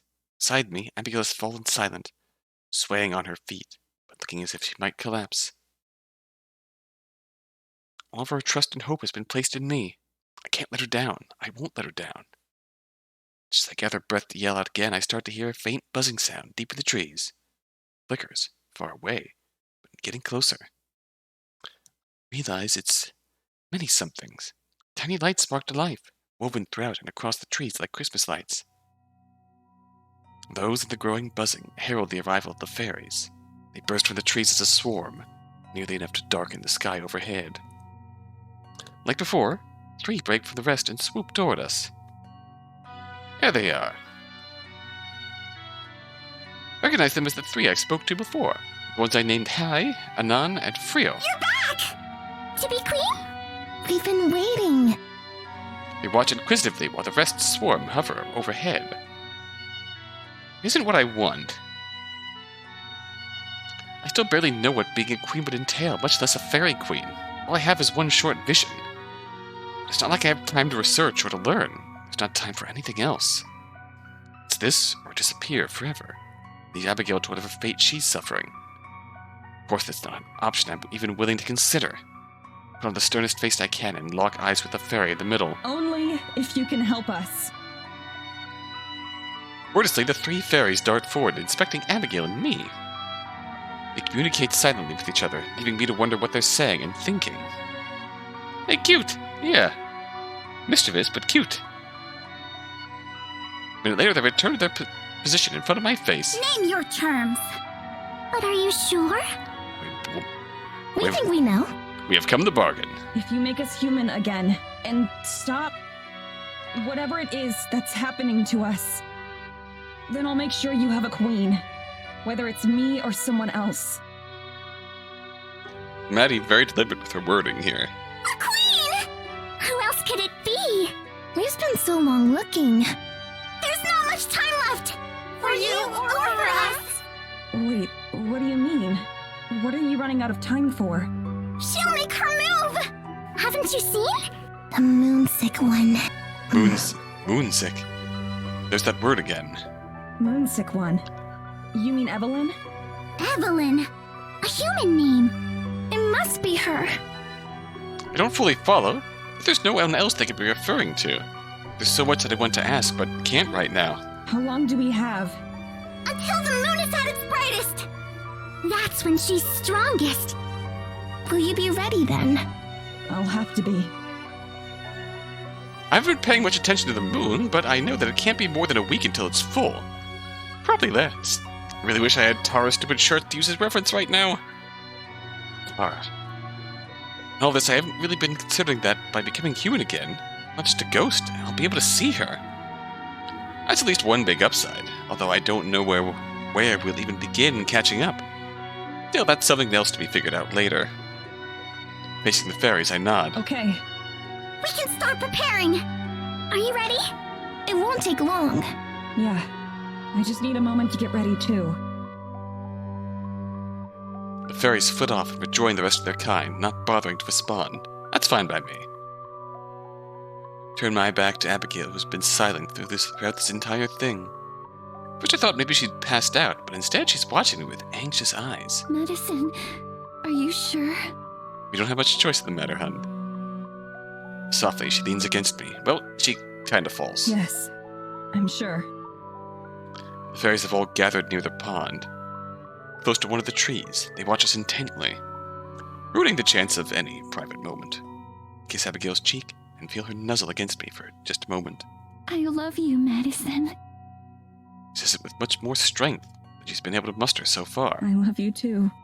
Look into each other's eyes for one last moment. Then I turn and stride towards the fairies. Don't let myself look down. Don't let my hands shake. Keep my steps measured and even. I only glance back once to where Abigail is watching me. Then Hai, Frio, and Anan descend once more. Frio loosely grips a crown of woven flowers and leaves, as out of season as the rest of this grove. I would say that it doesn't feel real, but to tell the truth, it's been a long time since anything has. Is it time? We hope it is. Just put this on. That's it. All I have to do is put on the crown? That's all for you. Is that too much? We'll do the rest. Okay. Alright. Frio hands me the crown. Ooh. I let it rest on my palms. It's light, barely noticeable. The flowers are all woven together so deftly that I have to wonder if it was made by magic. It's also slightly warm, like it had just been sitting in the sun for a while. I swallow the lump in my throat. This is what's best for everyone. Not just for me or Abigail, but for the whole forest.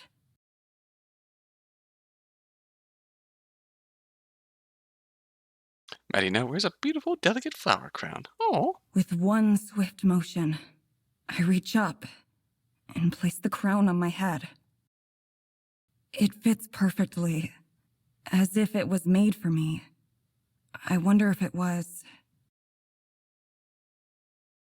The moment it touches my hair, the fairies start to move. They chatter out loud, but there are so many of them speaking that it's impossible to hear what they're saying. I don't even know if they're human words. Altogether, they sound like a forest of rustling leaves. I shut my eyes as I feel a tingling sensation. It starts at the top of my head and slowly works its way through me. It's not uncomfortable at all, but it also isn't anything ignorable. Something soft brushes against my face and hands. It feels like snow, but isn't cold. And when it melts away, there's no trace of wetness left behind. An invisible force feels like it's tugging me in every direction at once, but I stay rooted to the spot. A light scent of pine fills my nose. Somehow, it's nostalgic. Scent of pine. You can smell. Oh. Maddie is crowned the Fairy Queen with her outfit changing to match her new role. Her simple jacket changed into a long, frilly green dress with white lace and decorated with blooming flowers. I open my eyes, still Oh, in the middle wow. of my metamorphosis. Oh. Oh, wow. Warmth spreads through my body like a hot cup of coffee, and with it comes understanding Gorgeous of indeed. the forest and how I'm a part of it. I'm acutely aware of its existence, tuned to its precise frequency. I imagine this must be what Abigail meant by being connected. Memories that aren't mine start to run through my head. A movie that I can't shut off. Never going back to Tara, huh? Visions of trees sprouting from the earth and growing skyward, and of clouds forming and then falling apart. Each denizen of the forest, every tree, every deer, even the forest spirit itself, come to mind at once, feeling like old friends I haven't seen in a while. At the very least, now she might have a chance to reconcile with Tara. None of it feels new. It's not intrusive or foreign. Rather, this knowledge feels like something that's always been there, but without my awareness. Or maybe something I'd forgotten.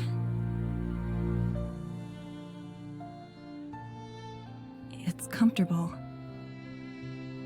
And still the fairies dance overhead, their rustling chants even louder as they perform their ritual. I wonder if all fairy queens are inaugurated this way. And at the same moment I wonder, I know instinctively that they aren't. Visions of a beautiful woman whom I immediately recognize as the missing fairy queen come to mind. And with her comes a longing, a feeling of something missing. At cottagecore Renaissance fair style, though. Cottagecore, that's a really good way of describing that.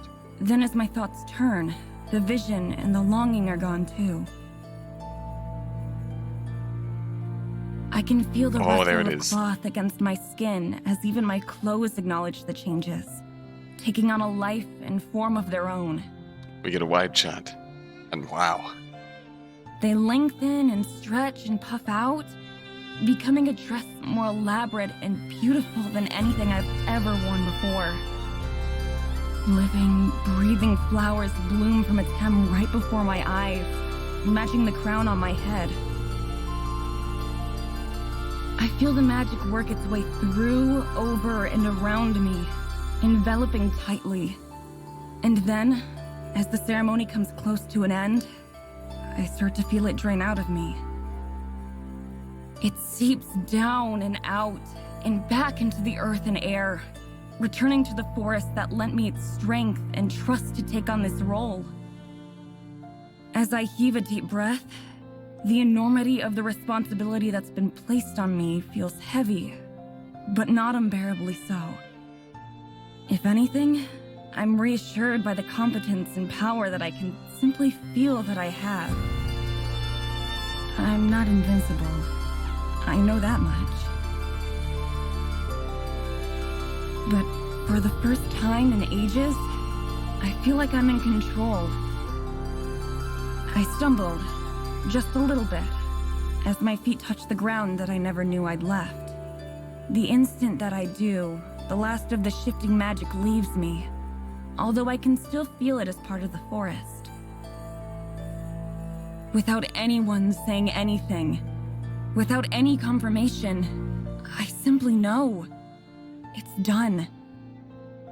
I've become the fairy queen. Long live the queen?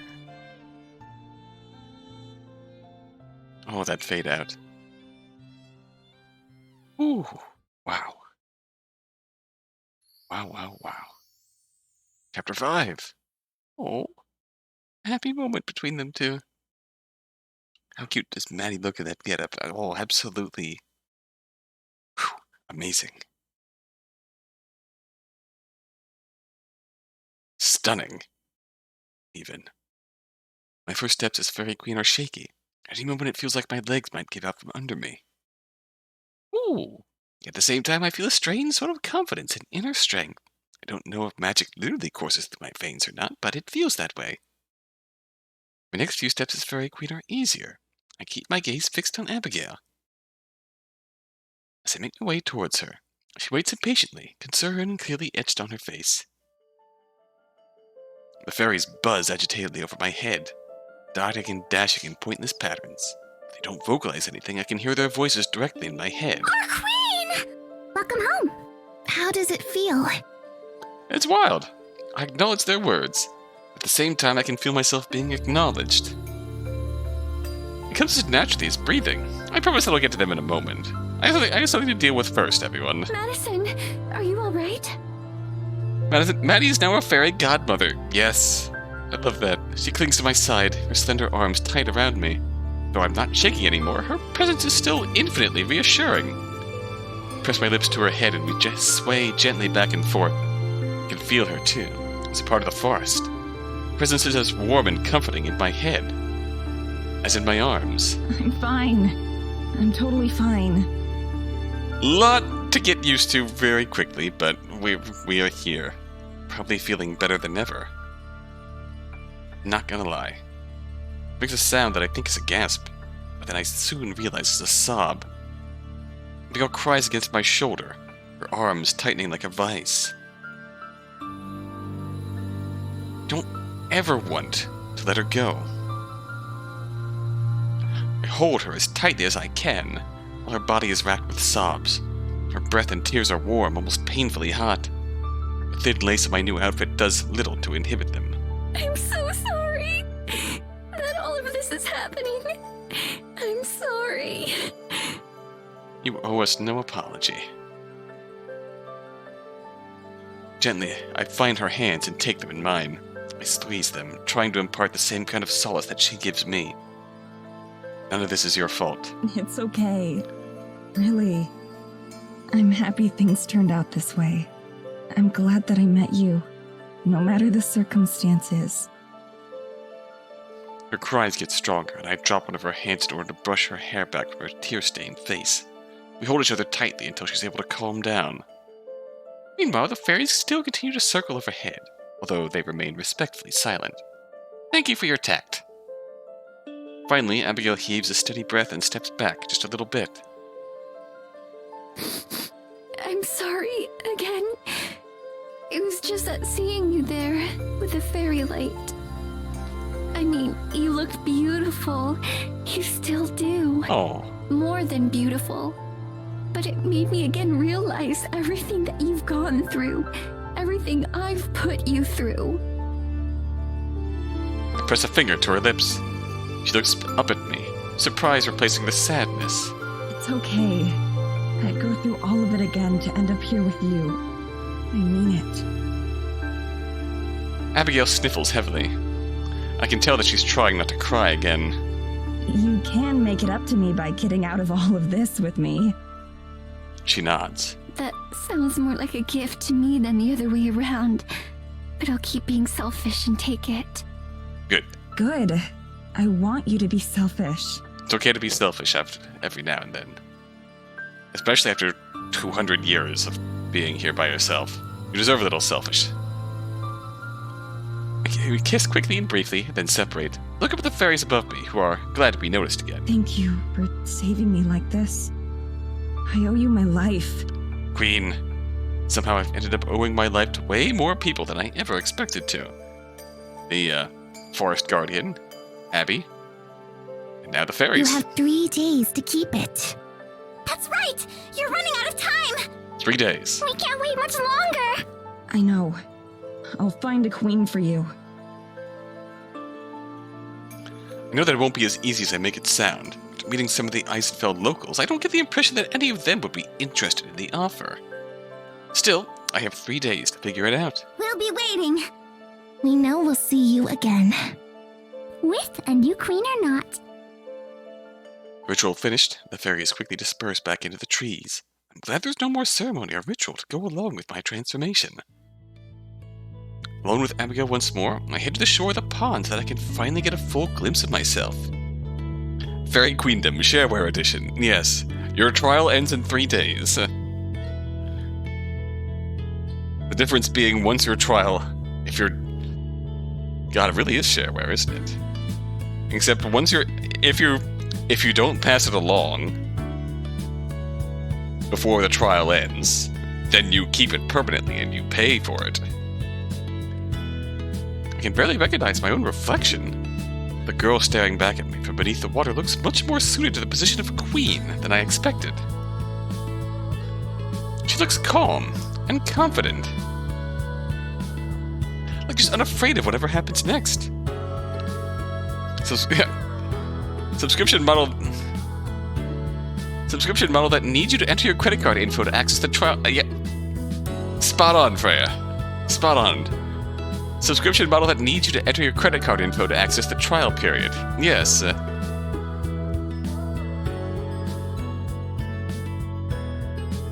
To be fair, fan, we traded in our free trial of Ghostdom for a free trial of Queendom. Literally, our free trial of Ghostdom has run out, and we traded it in for this free trial. I hope I'm not just fooling myself. I turned this way and that, admiring my new outfit. Atop my head, the flower crown the fairies gave me fits comfortably. I wonder if it's meant to tempt me into staying. Abigail moves closer, peering into the water with me. Our reflections next to each other serve as a visible reminder as to why I can't stay. As comfortable and satisfying as this newfound gift is, I have no desire to keep it at the cost of our freedom. I'll get us out of this. Are you ready to go? I am. Okay, first things first, we need to get in touch with Morgan and Tara. They probably know more about the mayor than we do. And hope we don't run into Evelyn, because Evelyn will probably flip if she sees Maddie like this. It also set my mind at ease a lot. There's so much that I need to say to Tara. Even if I spent all 3 of our days just talking with her, that still wouldn't be enough time. How will we do that? Going into the village would be far too dangerous. We don't have to. We just have to get to the cabin. I flex my fingers, still acutely aware of the magical tingling. And that's easy like this. Abigail runs her fingers over mine, her skin angelically soft like always. All right. I trust you. I curl my fingers, squeezing her hand again. Thank you. Oh. Speaking of which, there's something I think we should do. I pause a moment, while she waits expectantly. Much like the way my coronation just ended, what I'm about to say seems unceremonious. I think I can return us to the physical plane, too. Both of us. Trying out the new features of my Fairy Queen trial?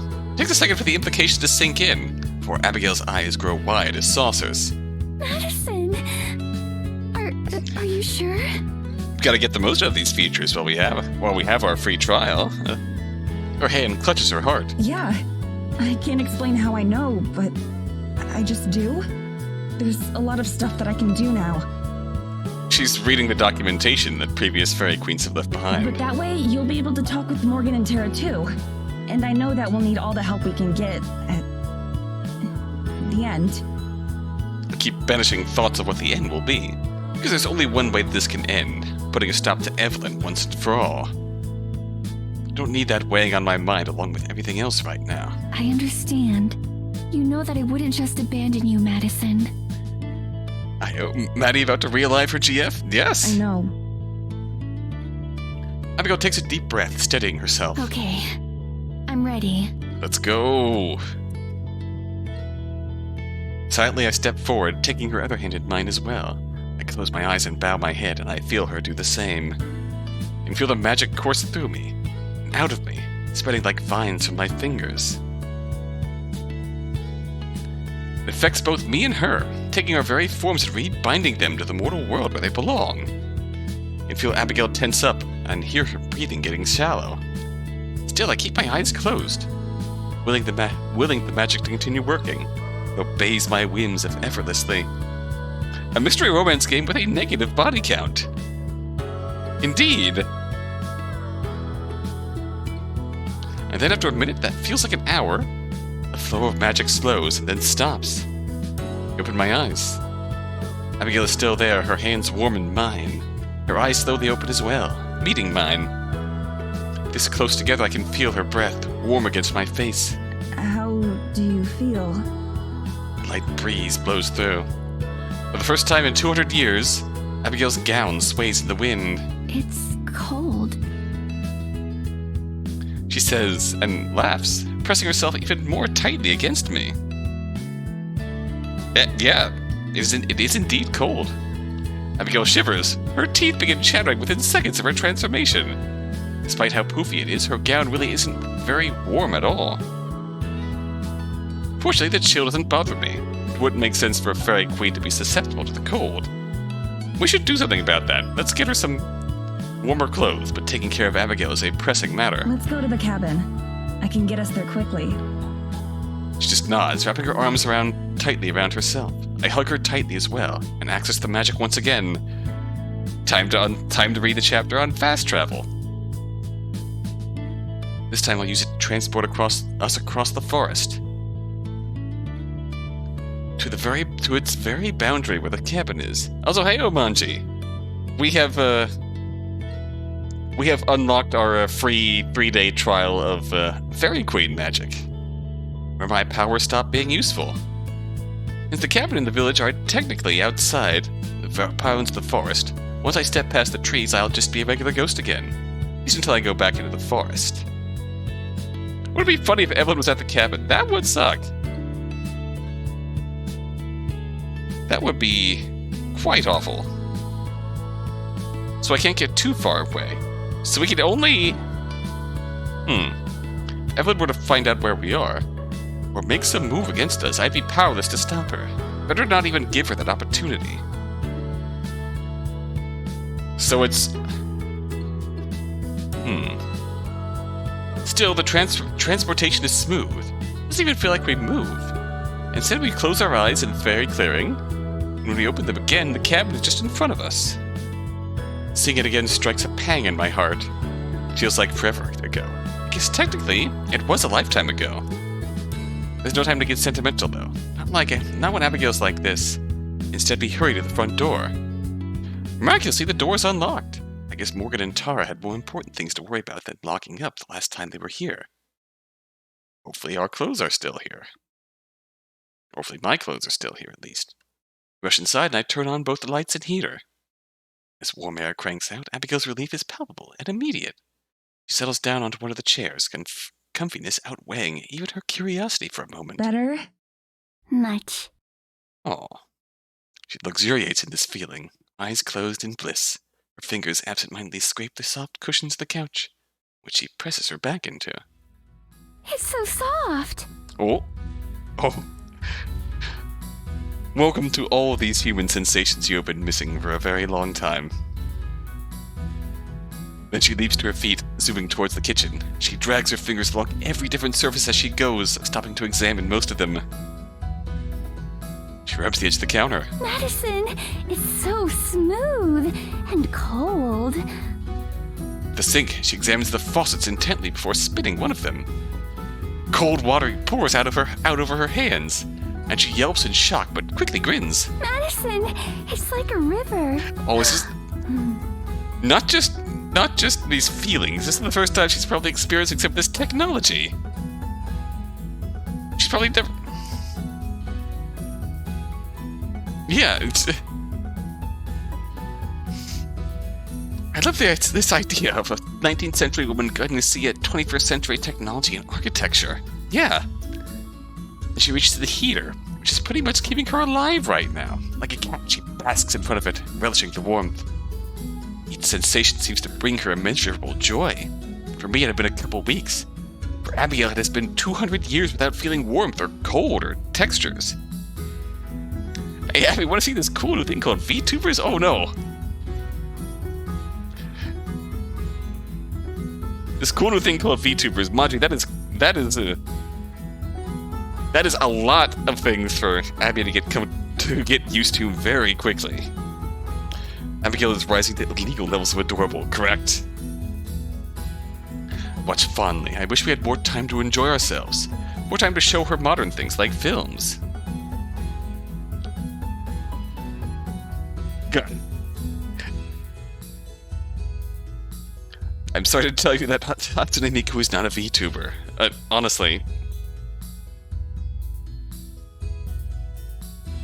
Modern things like films, yes. We'll start with films. We'll work our way to films, then to the internet. That's gonna be a hell of a leap.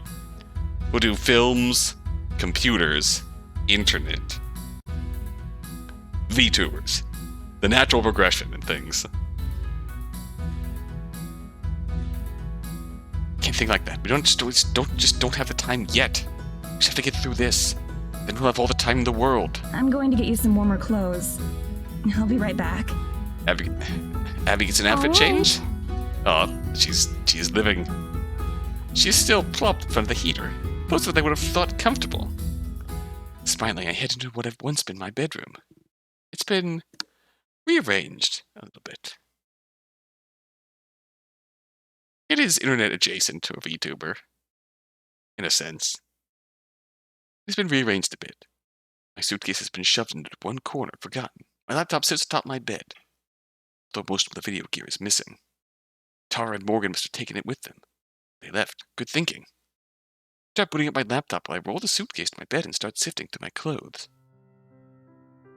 After everything I've been through, the actions feel so mundane that I have to give myself a second to just let it all sink in.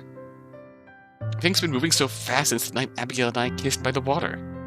It's hardly been a chance to breathe.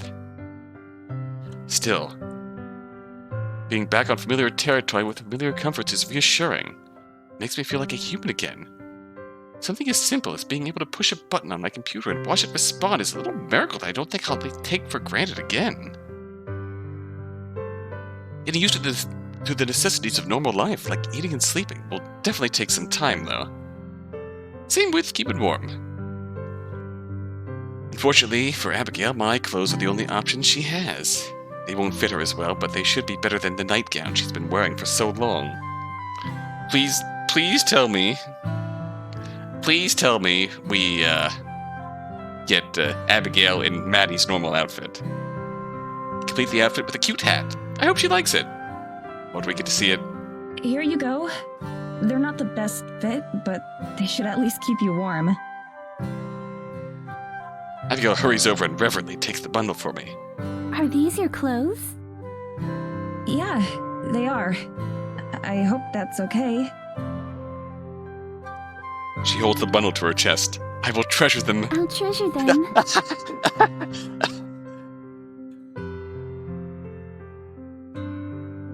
Did I read that or did I read that? I show her to the bathroom and also explain how everything works. I have to admire her restraint in just accepting everything modern in strife. Oh. Abigail reappears in some of Madison's clothes, wearing a warmly knit hat, long gray skirt, and purple coat. Oh, let me see the cute hat.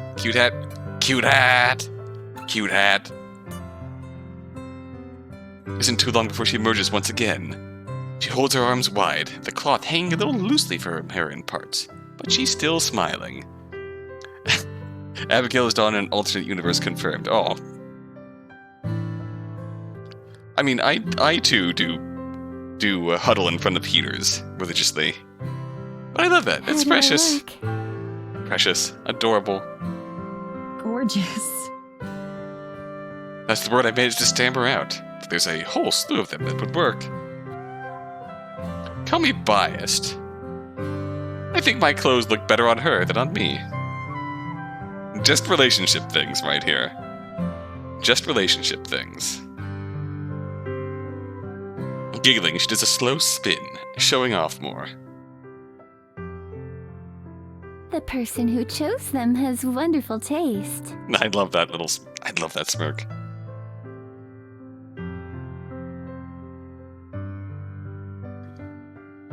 Abigail gets comfortable in the living room while I grab my laptop in the bed. Oh, hey! I sit down beside her, turning it so she can see. Alright, we're doing this now. This is a computer. It can do a ton of things, but it also lets people talk via long distances. Why'd you just sound that part out? And that's how you're going to contact Tara? Right. Abigail watches with rapt attention as I open a browser and wait for the painfully slow internet to load my email. There are so many different pictures and words. Don't you ever lose track of where you are? Constantly. You just kind of vibe with it, Abigail. We are on the internet, and we are never okay, Abigail. It's just something you kind of get used to over time. Not really. You get used to it. Right? Surely you're being modest. I imagine very few people could operate one of these.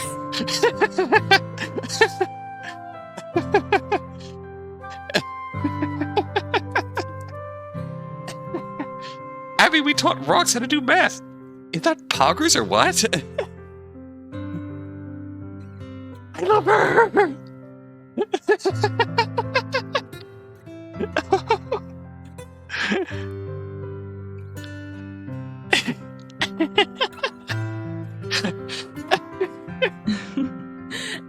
I wish. But really, most people have one of their own. Or Oh my even gosh. more than one. Yes. They're a really common part of everyday life. Wait till you see what my cell phone can do. I see. In that case, you'll have to teach me. Definitely. For now, though, I'm going to send that message. How will it be transported? So, welcome to the internet. It's, I'm trying to think of how to explain this. Then, I realized that I have the perfect analogy. You know how the forest is all totally connected? Like, how you can sense all the different parts of it? We've recreated that feeling with technology. Abigail nods, and slowly her face gets pale. Medicine. Madison, you're not going to use fairy magic to send this, are you? Don't tell me that modern people are connected in the same way. Oh, actually. That is correct.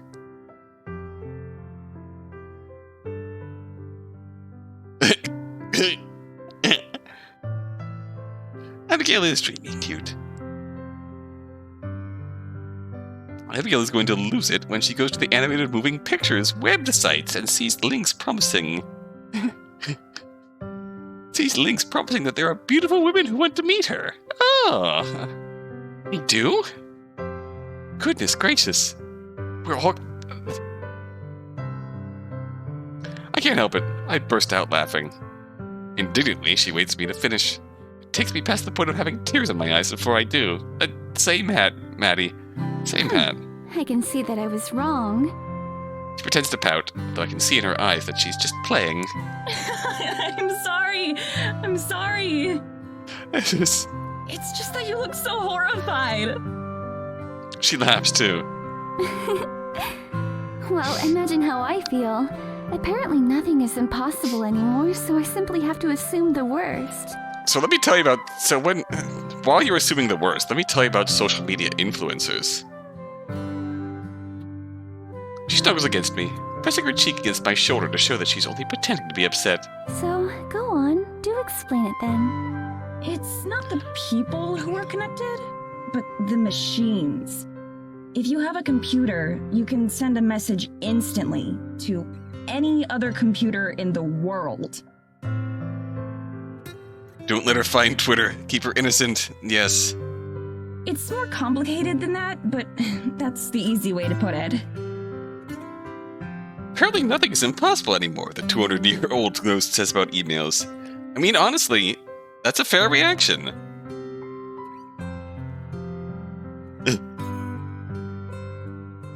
We have to protect her from the internet. Up here, look, it's an FMV game. It's like a little theater play that you can change. Ah. It is called Night Trap. I see. So you're going to send a message to Tara's computer. Right. I'm going to tell her to come and meet us here. I hope she'll believe it's me. I'm imagining that Abigail right now is the is going to be the picture of the cat in front of the computer saying, "I love my computer. All my friends are in there." I'm sure that she'll know, somehow. I nod, entering Tara's email address into the field. It feels absurdly formal to be sending an email of all things to get in touch with her. I don't think we've even had an email conversation in our lives. Leave the subject line blank. Anything I could put in there would feel comical. It could be just like Saucer. Yes. Hello, gay people in my telephone. I don't really know how to word the rest of the message, so I don't think about it. I just put my fingers to the keys and start to type. Dear Tara, I know this is going to sound kind of hard to believe.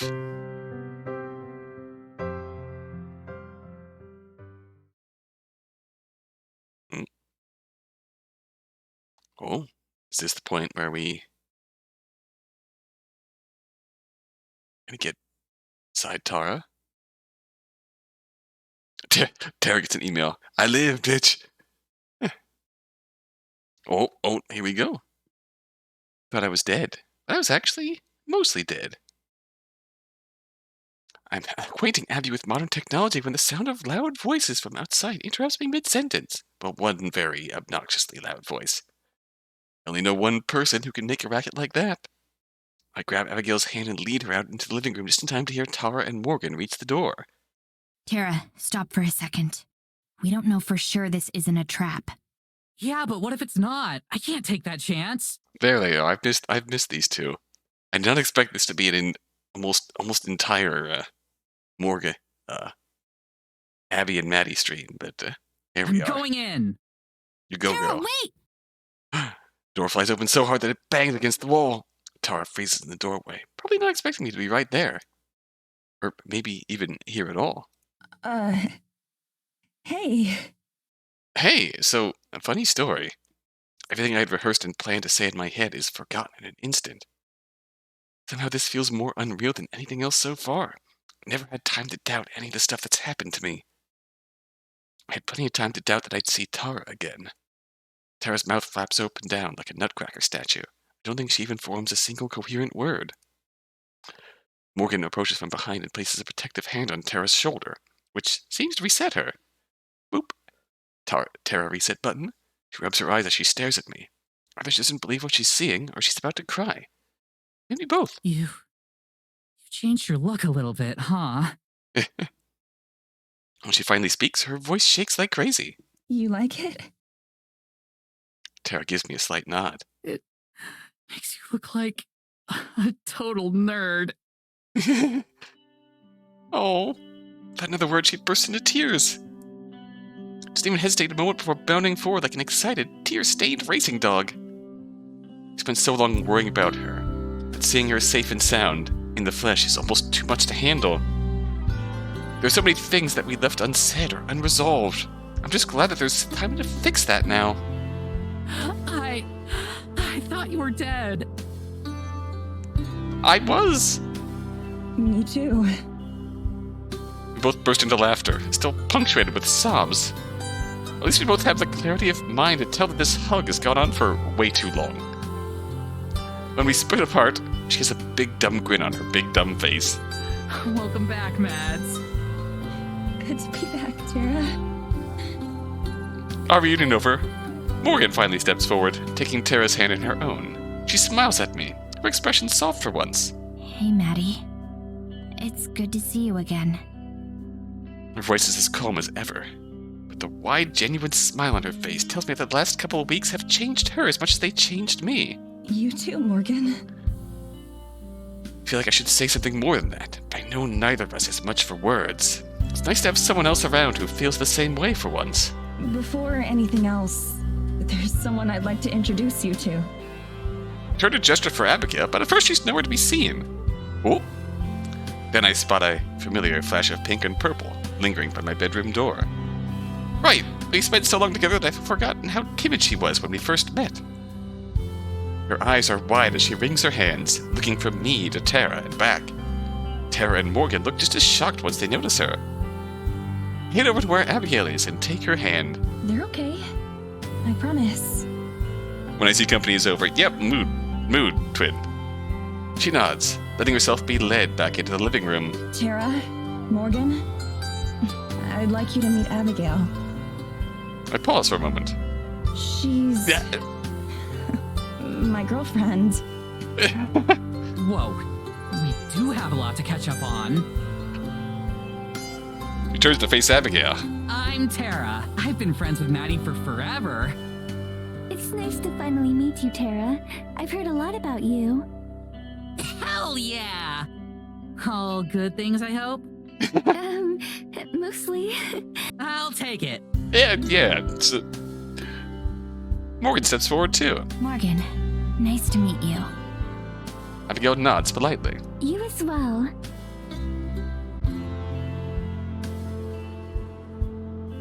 Same eye shape. Same eye design here. Eye color. Want to show Abigail Among Us. So, Same. let's sit down. We've got a lot of catching up to do and not a whole lot of time to do it. The four of us move to the couch and sit down. Right as we do, though, there's a loud grumble from beside me. Abigail clutches her stomach, looking absolutely mortified. Oh, that's right. Food. What was that? What's happening? Oh, yeah. We should probably eat something. Distant relatives, indeed. Eat. What if Morgan is a descendant of Abby's sister, so Morgan really does have family out there, pleading? Her eyes light up. That's right. I'm hungry. It's been 200 years since I felt hunger. Morgan and Tara look baffled. I can't blame them for this one. Like I said, long story. Is there anything to eat? It's been a long time since either of us have had a meal. Why are they shaped like triangles? Miss Freya? I'll make us some breakfast. Cross your fingers for pancake mix. Hell yeah, pancakes. Anyway, I think that's everything. Minus the really juicy stuff, anyway. I'm okay with not hearing about that. Thanks. Abigail, now finally finished with her meal, wraps her arms around mine and rests her head against me. Morgan sighs and sends Tara and me a meaningful look. She rises and clears her throat. Abigail, would you mind coming with me for a minute? Morgan's voice carries a more serious tone that feels like a sudden departure from our lighthearted reminiscing. I knew it couldn't last forever, but I'm hopeful we can return to it soon. Is something wrong? No, not at all. But there's something we need to talk about. And besides... She looks at Tara, then over to me. Her tone might be serious, but her soft expression makes it clear that she's not about to deliver any bad news. These two might need a bit of privacy. I nod at her as Abigail lets go of my arm. With a quick kiss on the cheek, she stands and walks to Morgan's side. The two of them head towards the bedroom, leaving Tara and I to stare at each other in silence. Oh no, Freya. We were not leaving Freya alone with Abigail. Not in the slightest. Are you saying you can milk these almonds? Freya voice. Yes. I feel like we need a Freya Chad emote. The two of them head towards the bedrooms, leaving Tara and I to stare at each other in silence. Yeah, now we have to face the... Can't have Freya teach Abby bad things. Yes, I do not trust Freya to be alone with Abigail, only because... Yes. Anyways, time for these two to finally deal with all the unresolved emotions that they've been dealing with and were left on the table when Maddie died. Awkwardness. We look away from each other awkwardly as I try to think of what to say. Should I speak first? Should I wait for her? They're going to speak at the same time. What do I say? She knows how much I missed her, but there was so much tension between us before I died. I never had a chance to apologize for hiding Abigail, for how I handled telling her I was going to quit. Take a deep breath and raise my head. I just need to go for it. I spent enough time waiting to speak. Whatever happens, happens. I'm sorry. Yeah, there it is. I shouldn't have... It was really shitty of me to... We both slam our mouths shut again. Tara's face reddens and she chuckles softly. Maybe we should take turns. Sweet catharsis, yes. As long as you don't mind going first. She takes a long, overly dramatic breath and closes her eyes. I know I was shitty to you about leaving. I should have listened to you and accepted it instead of being all bitter and passive-aggressive. And I know I was even shittier once we got evidence. I shouldn't have frozen you out like that. Maybe a bad choice of words there, Tara. Too soon, Tara, too soon. I mean, I shouldn't have ignored you the way I did. I was gonna say, you may have frozen me out, but Evelyn sure froze me out. I want you to be a part of Paranormal. I really do. Trying to exclude you was stupid and impulsive. She looks me right in the eyes, and I can tell that all her typical bravado is gone. This is pure, naked honesty. It's hard enough for me to manage something like that. Much less her. She's really put her heart into this, and I'm more than grateful for that. When all of this is over, whatever you decide to do, I won't stand in your way. You know I always want you to be a part of Paranormal, but you gotta be your own person. And you're my best friend. Thinking I might have lost you forever made me realize I honestly have no idea what I'd do without you. I give you a lot of shit, but I really do love you. I'm so sorry this all happened because I was too much of a screw-up to remember that. Tara exhales and slumps back into her chair as if the act of apologizing drained all the energy in her body. She's grown so much in the short time we've been here. Then again, so have I. Need to make sure I show her the same sincerity in return. I'm sorry too, Tara. Even if I was mad, I shouldn't have hidden Abigail from you. It made things worse for both of us, and it drove us apart when we should have been getting closer than ever. But more than that, I shouldn't have set this whole thing into motion the way I did. The memory of our fight back home was painful, but I can't keep trying to run away. Instead of dealing with it head on. It's not fair to either of us. All my homies love a healthy friendship. A healthy friendship based off of open and honest communication. I should have told you I was thinking about leaving and why I was thinking it. I should have talked things over with you instead of dropping the bomb on you right before we left. When I thought I was going to be stuck here forever, I realized you were the person I'd miss more than anyone else. Even more than my family. I don't know what I'm going to do when we get back. I still have a lot to figure out. But I do know that whatever happens, we'll always be best friends. Mads, hi. Oh. She struggles to think of what to say next. I gently put my arms around her in a reassuring hug. We've said enough for now. She hugs back, squeezing a bit too hard. We stay that way until it starts to get awkward, as hugs between us tend to do. I pull away and sit back down, a bit embarrassed. Let them go on a double date and have a contest on who can be more cringe. So, are we good? I let a deep breath, releasing the anxiety that had been twisting my stomach in knots. Whatever happens next, I know it'll be easier without that dragging me down. Awkward best friend hug, yes. Pat, pat, pat, pat, pat on the back. Yeah, I think we're good. Are we good enough for me to start calling you the ghost with the most? Don't push it. Do it anyway. Oh, sighed Morgan. Ooh, we're gonna find out what's going on. Morgan and Abigail. I end up bringing Abigail to Tara's room. The two of us carefully step over the pile of clothes on the floor to sit on the bed. She bounces on it a few times. I don't think she's used to springs. Having fun? How do you people sleep in these? Aren't you afraid of just bouncing out of bed? Yes. It's not that bouncy. It's just comfortable. I suppose tomorrow I can let you know if I agree. So, what is it you wanted to talk about? It's hard to put into words. No matter what I was preparing myself for, a conversation like this was not part of it. It's about family. Our family. Oh? You're a Dulcing as well? I'm a Fisher, actually. But a change in last name doesn't change the fact that we're part of the same family. At first I couldn't believe it, and Maddie and Abigail were telling their story.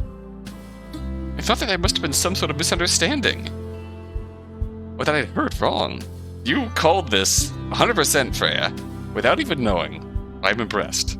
The details all matched up. Not just with what Evelyn's told me over the years, she's tried to break my spirit, but with the notes and journals left behind by those before me. Indeed, with family resemblance. So she hasn't changed after all these years. I was making a joke. I'm so happy for her. Oh. It's still us. Yeah. I'm supposed to be next. There isn't anyone else. No siblings or aunts or uncles. Just me and her. She makes a sound of sympathy and moves closer to me on the bed, touching my shoulder gently. I tense up, almost shaking hard enough to shrug her off, but she remains. I don't want to be that person anymore. The one afraid to let anything close, physically or emotionally. Also, I'm going to buy a waterbed just for Abigail. I'm going to show her many things that would cause her stress, like placing a cucumber in front of a cat. Gotta get custody of Abigail taken away from me swiftly, immediately, within a day. Within a day, Abigail is forcibly removed from your care. A cucumber in front of a cat. Freya brings Abigail home with a waterbed, puts a cucumber in front of a cat sitting on a waterbed. Mind. I'm sorry. Anyways, not just family resemblance, family fate of being sacrificed for the sake of Evelyn. I just nod. I can tell that she doesn't know what to say either, and that's fine. Do you mind if I ask you something? Sure. Why didn't you leave? Back in my time, it wasn't even a possibility. There was no way I could have escaped. We wouldn't have gotten very far if we'd tried. But now, Madison's told me about all sorts of fantastic machines and devices. Surely you could have gone. They must have low pigtails too. Cute cursed girls, yes. I shrug. Of course I considered it. Dreamed about it even, but there's no way she could know that. And besides... I thought about running away many times. I thought of a lot of different ways to make sure she couldn't hurt me anymore.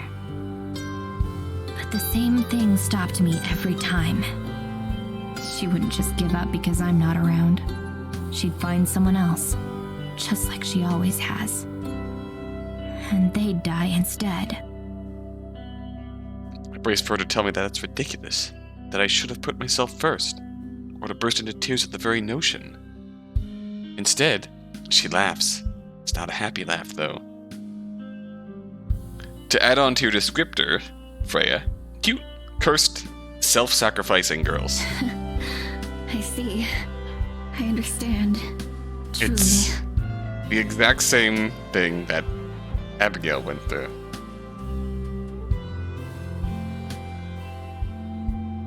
Choosing to sacrifice herself so it wouldn't happen to someone else. I chose to die for someone else's sake as well. Someone I cared about very deeply. She sighs wistfully, remembering days long gone. I can't help but smile, the same way that she laughed. It's just family tradition.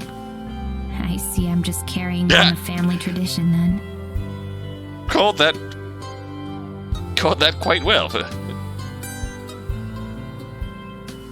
Wraps up in a big knit blanket, plays cool tunes, and hands them iPads. Yes. Let's make sure it ends with you. I nod. It will, one way or another. I am glad, though, to know that our family turned out to have people as wonderful as you. Oh. I'm really not anything that special. I disagree. Not just anyone could have done what you have. She leans forward, wrapping her arms around me in a gentle hug. This time I don't hesitate. I hug her back. Family.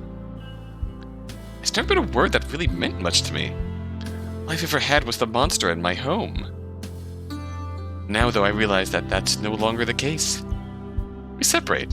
I gesture towards the door. She nods.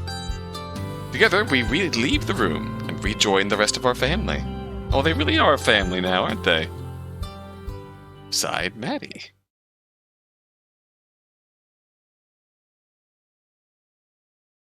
Abigail and Morgan came out of Tara's room and join us, both smiling. I'll have to ask her what they talked about later tonight. Right now, I'm just enjoying this moment. I feel more at peace than at any time since arriving in Eisenfeld.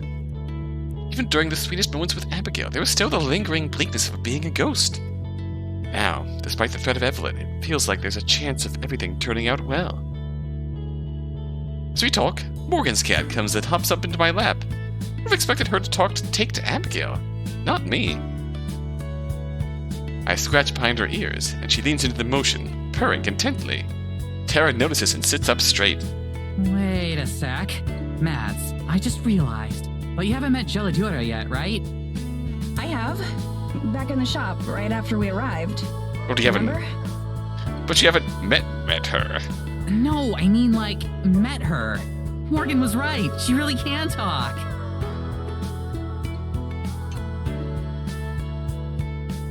She can. I can. Ah, hello. The cat looks up from my lap, staring into my eyes. Her tail swishes lazily. Gelato is back. Let me see if I get this straight. From Maddie's point of view, her best friend is dating her girlfriend's descendant. Yes. Very complicated state of affairs, then.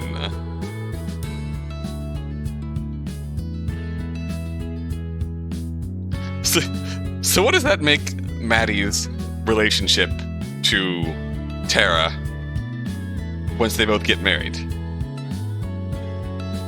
If I feel like it.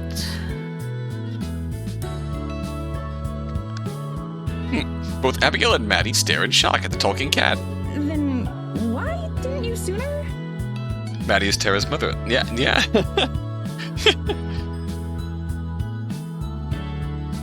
It's the first question that comes to mind. Geladora closes her eyes. After a moment, I start to think that she's fallen asleep, but then she opens them once more. So haughty and proud, I love that expression. I didn't feel like it. Fair enough. Look over at Morgan, sitting across from me. I guess I owe you an apology. It's fine. She certainly didn't make it easy to believe. Yeah. She is certainly taking to being a cat in all shapes and forms. So to speak. Love that for her. Gelador stands up, her tail lashing, as she strides over to drape herself across Abigail. In response, Abigail strokes Gelador's fur, looking almost as gleeful as when we had our first meal. Cat! I didn't know if I could trust you. Now I know. Oh, pleading. I leave the two of them to their cooing and cuddling and walk over to the front window, peering outside. Abigail, you can look at infinite cats in the World Wide Web. Cat photos, cat blogs. How many times have I stared at the stars the past few nights? Abigail taught me a few constellations, but tonight, looks like an entirely different sky. I rest my head against the window pane, soaking in the starlight and calm. Hey, by the way, you said you only came into the village that one time, right? Yeah, we didn't want to risk it any more than that. Not with how close we came to Evelyn. Makes sense. You, didn't see anything embarrassing when you were spying on us, right? We weren't spying. Or at least we weren't trying to. But no, thank God. Definitely not what you were thinking, Tara. Get your mind out of the gutter. Oh, phew. For real, though, after this is over, but before we leave, you've got to show us some of the cool spots in the forest. Sure, that'd be fun. Actually, do you want to go right now? Very magic. Wait, for real? I can show you the fairy clearing at least. That's our favorite spot. Fairy magic, fairy magic. How long a walk is it? It's getting kind of late. Perks of the job, Tara. We've unlocked fast travel. Oh, we wouldn't need to walk. Tara's face slowly morphs from puzzlement to excitement as she realizes what I'm suggesting. You mean like magic? I mean, Abigail, nothing as embarrassing as Tara was probably thinking of, but Abigail did see Tara and Morgan kiss and probably had a bit of a gay awakening at that moment, but nothing more than that. I nod. Oh, hell yeah! Her enthusiasm startles Gelidora, who hops up and runs away. Abigail gestures in vain for her to come back. No! No, kitty! You two up for a field trip? Abigail, still upset about losing her new friend, nods stiffly and says nothing. She pout.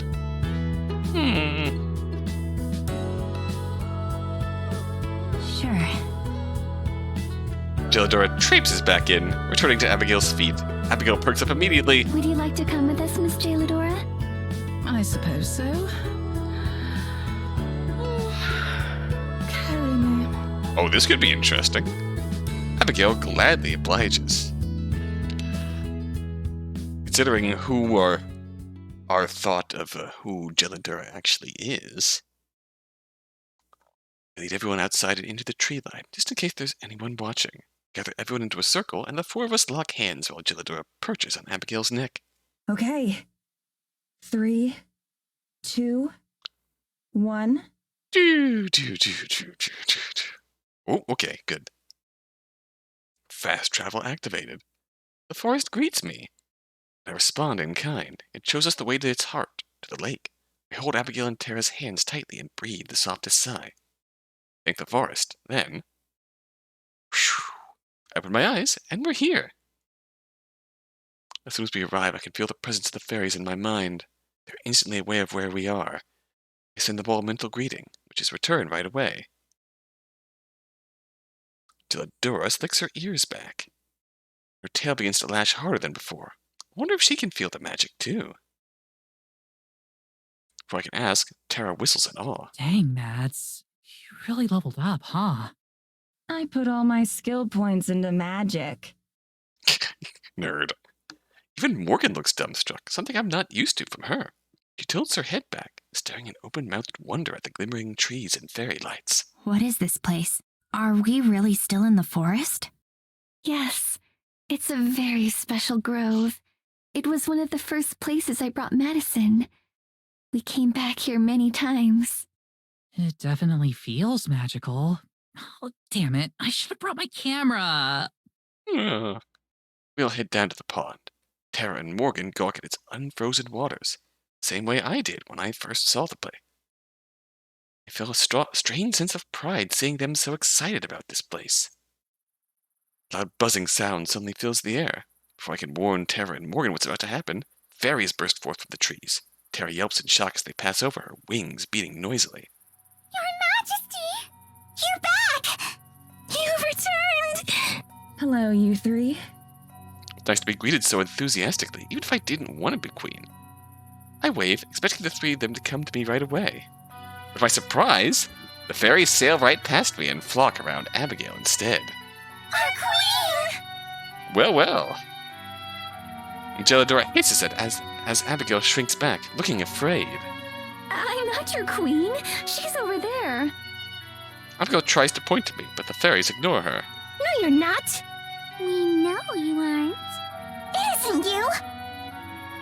One of them reaches for Gelidora, and she swats at the fairies with one paw, just like Abigail did when we first encountered them. The fairies react with shocked indignance, their mouths open in identical shapes of puzzlement. They abandon verbal communication and instead emanate a wave of questioning curiosity. Although I can feel it, it's not directed at me. By listening, rather by feeling, I realize who they're communicating with. Gelidora. Whoa. Just be sure I'm right. I communicate a request for confirmation. Despite her discomfort, Gelidora turns to me from Abigail's arms, blinking languidly. Yes, that's right. Ah. Now I'm the one whose jaw drops in shock. Care to fill us in, Mads? Cat? Geladora. Fairy Queen. Everyone is silent for a moment, even the fairies. Then Abigail clears her throat. Does that mean I should set you down then? Your Majesty? No, this is fine. Looks like the old boss is sticking to her retirement plan. Yeah. Wait a second. Little seed of hope blooms instantly within my heart. The fairies answer my question before I can even think of it. The seed of hope withers and dies in response. Maddie? I closed my eyes tightly. I see Geladora in my mind's eye. The rest of the world fades away as I speak to her. Once again, the fabrics of time tear and disappear. The fairies guide our voices. Geladora can't be Fairy Queen. Not anymore. Not after what the Moonsick one did to her. Oh. You may continue to bear me aloft, peasant. Evelyn. Last pieces of the puzzle fall into place. I see it clearly. Evelyn, the rogue fairy, burning under the moonlight. The Fairy Queen ritual gone wrong. Geladora running after Evelyn. Oh. And then disappearing. Oh. Without realizing it, I've reached out for Geladora.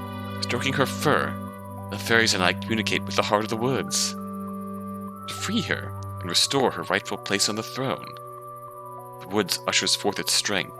The fairies conglomerate around us, the buzzing increasing in frequency after its dull hum. Reach within myself. The waxing moon basks the scene. I gather its light into a pool of my hands. Reaching out, I feel the magic on Geladora begin to vibrate violently. She said the thing! Title drop! Burns to the Dutch. Geladora yowls in pain, and all at once the magic shatters and melts away. The gasp and back to the present. Abigail rushes over to catch me, and the effects of time return. Their interest in their obsolete queen waning, the fairies clump back up and get ready to depart. We'll see you again soon. When the moon is at its brightest. One way or another. That cheerful reminder, they take off, fading out of sight. I separate their thoughts from my own and push them away. Madison, what happened? Take a deep breath and steady myself. Abigail scoops the pain Geladora into her arms, petting and cooing. It's a long story. I'll tell you later. Geladora, are you alright? Yes. It was foolish to think you, new Spring Queen, could dispel such a powerful curse on a waxing moon. Geladora turns away and grooms herself. I feel a rush of guilt. Tara touches my arm slightly. You okay, Mads? Yeah, I'm fine. Still getting used to this Fairy Queen manual here. When you fail to complete your objective early. Yep. A scripted L to advance the plot. She grins and pats my back. Trying to ease the mood, she stretches wide and lets out a huge, nervous laugh. Oh, good. Well, that wasn't like anything I expected. The fairies, especially.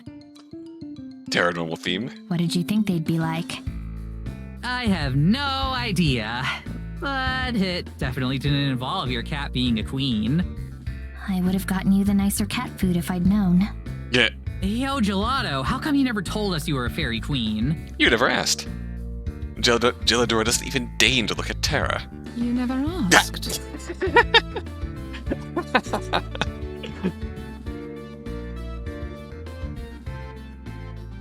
Fair enough.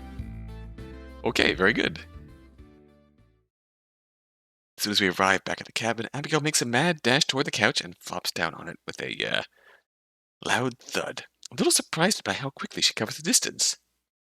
Geladora leaps from her arms and trots over to the kitchen, immediately sticking her face in her food bowl. Oh, my feet. Are they sore? I can imagine walking around again after so long might be a bit draining. No, it's not that. It's these boots. I am Gelato confirmed. Does this mean I'm the Fairy Queen? I'll be the Fairy Queen. That dress rocks. Abigail kicks off her boots and sends them flying, listening a yelp of surprise from Tara as one of the boots nearly hits her dead on. Your feet are bigger than mine. Do you have any idea what it feels like to get snow in your boots for the first time in 200 years? The three of us shudder in unison at the thought.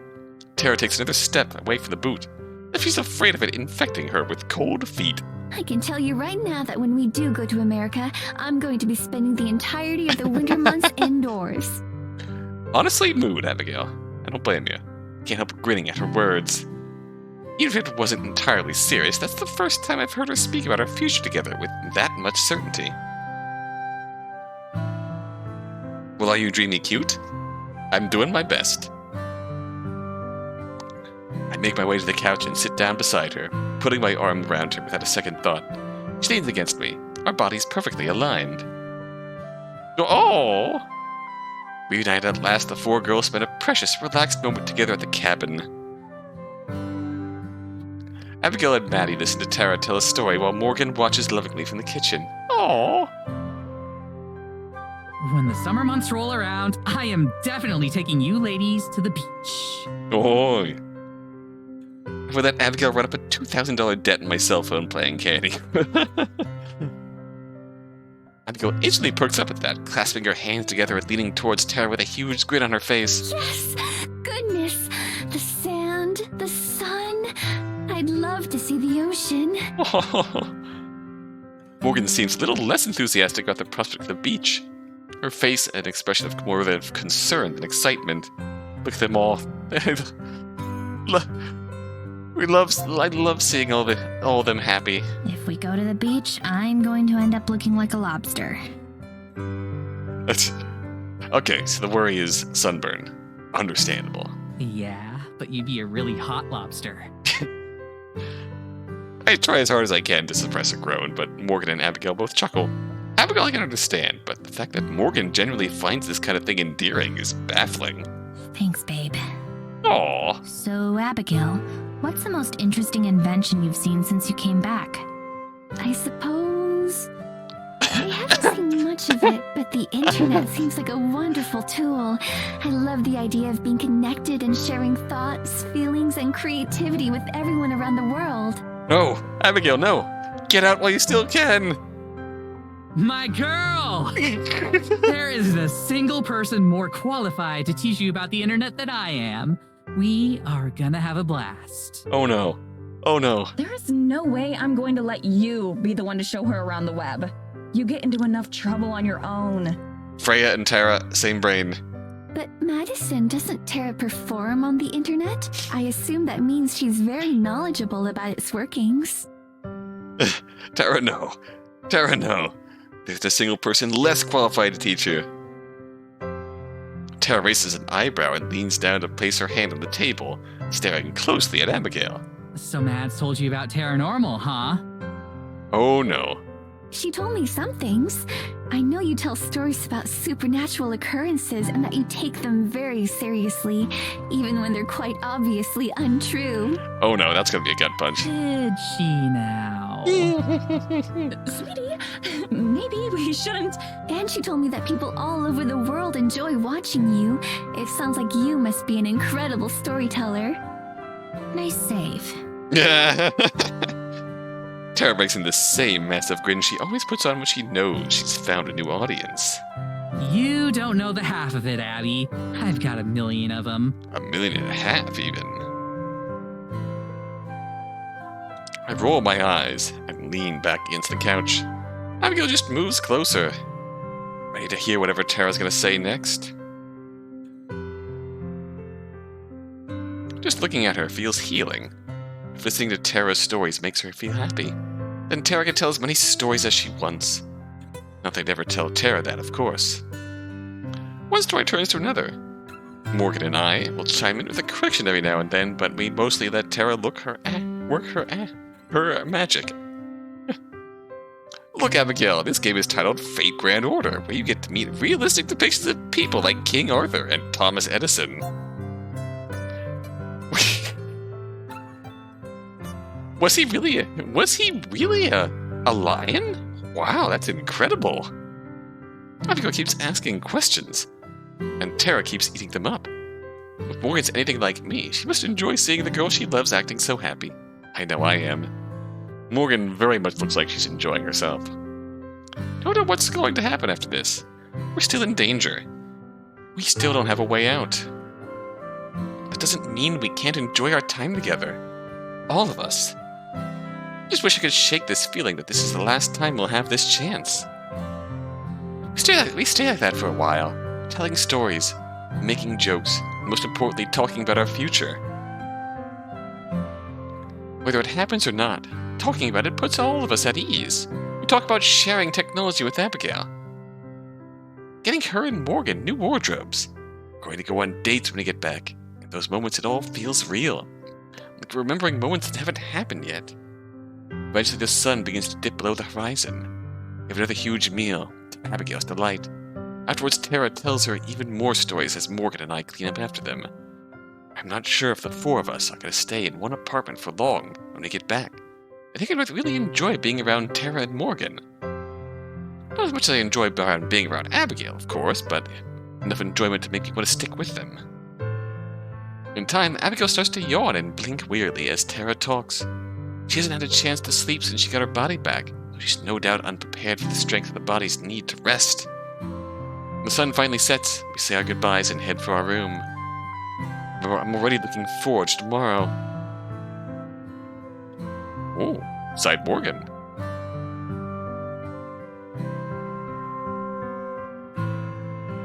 I close the door to Tara's room and lean against it to steady myself. Still trying to process everything that's happened. I have family. Real family. Family that doesn't want to hurt me. I'm not just talking about Abigail. I was watching the three of them talk and laugh together. I felt like I was home. I guess this is where I've always belonged. Hey, you okay? Tara sitting on the bed in front of Morgan, worried. Yeah, I'm okay. Sorry, just trying to wrap my head around all this. I getcha. There's a lot to unpack. You can take your time with it. I feel so soft. Congratulations on the new mom and stepmom and girlfriend, Morgan. Yes, she deserves it. She's been through a lot. I guess that means now isn't really a good time to talk, huh? What do you mean? I wanted to talk to you about something, or ask you about something, I don't know. It can wait if you still want to work on getting your stuff sorted. Oh? Is something wrong? No, I mean, I don't think so. I've just been thinking about some stuff. Like... Tara takes a deep breath and scoots back onto the bed. She curls her legs up toward herself, taking on a surprisingly subdued posture. It's... well... Alright, hit me with it, girl. You know how Abby's been calling us a couple all day? Even though we told her we're not? Oh. Yeah, she's not very good at taking hints. She's not. I'm not sure if that's it. I think she's just, like, direct. Kinda like you. Runs in the family, I guess. Oh. I know we agreed that we're going to stay friends or whatever you'd call this until this is all over. I get that. Are we going to get a second relationship upgrade? But after seeing the two of them, I'm not sure if I feel like that anymore. Because that's right. Their first relationship upgrade was, I love you. When we get out of this... Yes.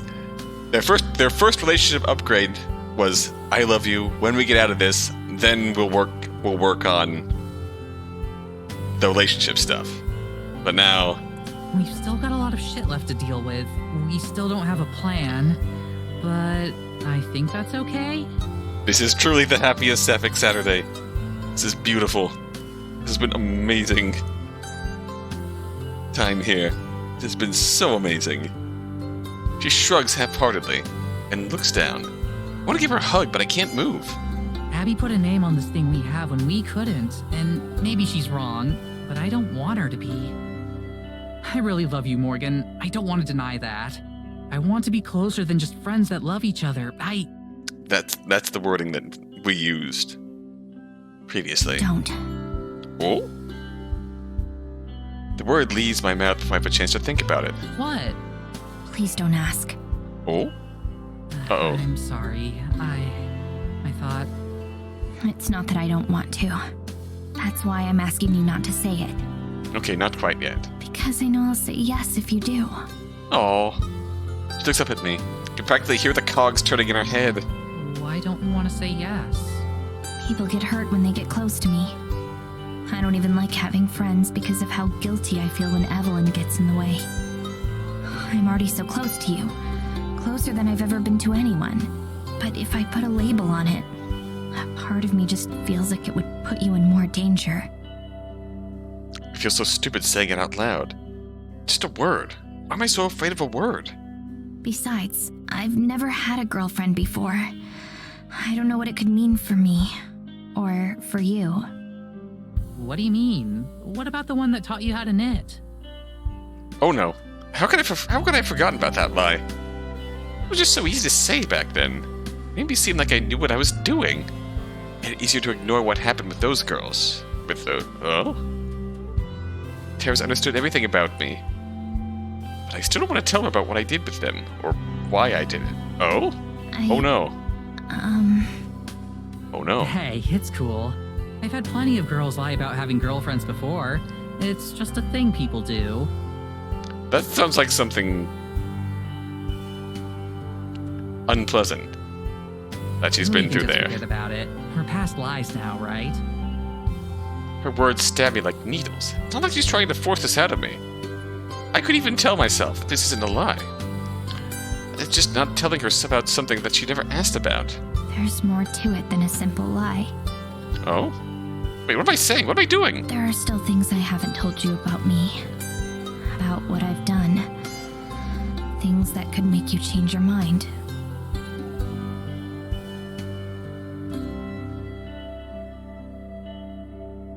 Tara manages a weak smile. It's hard to be reassuring when you don't know what you're reassuring someone about. If you don't want to date, that's okay. I get it. But nothing you can tell me is going to change how I feel about you. She sits forward again and pats a spot on the bed next to her. But right now I'd rather be miles away from her, not closer. I hate feeling like this. I finally learned how to get close to people and now I'm back to pushing her away. Do you remember what I called myself the first time we talked to Jailadora? Shell. But you know that's bullshit now, right? We're gonna make sure Evelyn can't get in your head anymore. Evelyn isn't the only one that made me feel that way. Oh no. My throat feels dry. I need something to drink. But I know what'll happen if I stop. If this closes, it won't open again. I didn't learn how to knit from an ex-girlfriend. I learned from Hannah. I had feelings for her. We were close. Oh no. But she cut off all contact with me when I told her how I felt. Oh no. Word travels fast in Eisenfeld. Within a week, everyone in the village knew I was gay. That's when bad things started happening to Hannah. To Hannah? She slipped on a patch of ice and broke her leg. A few days later, her dog died. The next week, she came down with the worst flu any of us had ever seen. Oh, Jesus. I knew it was Evelyn's doing. But who was going to believe me? As far as they were concerned, all this happened because she rejected me. Good lord. I'm pretty sure some of the older people in the village still think I'm a witch. I clench my fists, digging my nails as far into my palm as they'll go before my limbs freeze up. As far as they'll go until the icy hex within me takes over again. Nobody talked to me for a month. Oh yeah, if we haven't confirmed that already, that's... Oof. You told me that you spoke to some girls our age back when you were doing interviews. Did you ask them about me? Yeah, we did. Remember those girls? They were just kind of giggling What did they say? to each other about it. Nothing really bad or anything. One of them seemed closer to you than the other two, and her friend was kind of teasing her about it. Just typical stuff. Sadly, typical queer experience with a particularly nasty magical twist. Yeah. They got close. One girl balked when the other told her feelings. And then word got out. That part I can imagine being painfully common. Got rejected. And then word spread because that's what kids do. That's what people do. And then next thing she knows, she's out to everyone around her, and no one takes it well, and just... painful magic twist is that Evelyn used that to painfully turn everyone against Morgan even more, in the worst possible way. As if any of them have the right to mock each other. They're all the same. I probably slept with her. I wait for Tara to voice her disbelief, but she doesn't say a word. After Hannah got better, girls started coming by the store. Oh. They always had some kind of excuse. They'd start dropping hints.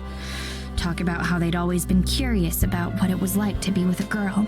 How they didn't have anywhere to be that day. Oh, Jesus. You still can't look at her. Any rational person would judge me for this. No, I've judged myself plenty. They always left right after. Most of them wouldn't talk about it. They'd just go back to their normal lives. I guess some of them talked, though. Soon enough, I got a reputation. Oh. I knew I was being used. I resigned myself to being a shell. So I let them use that shell.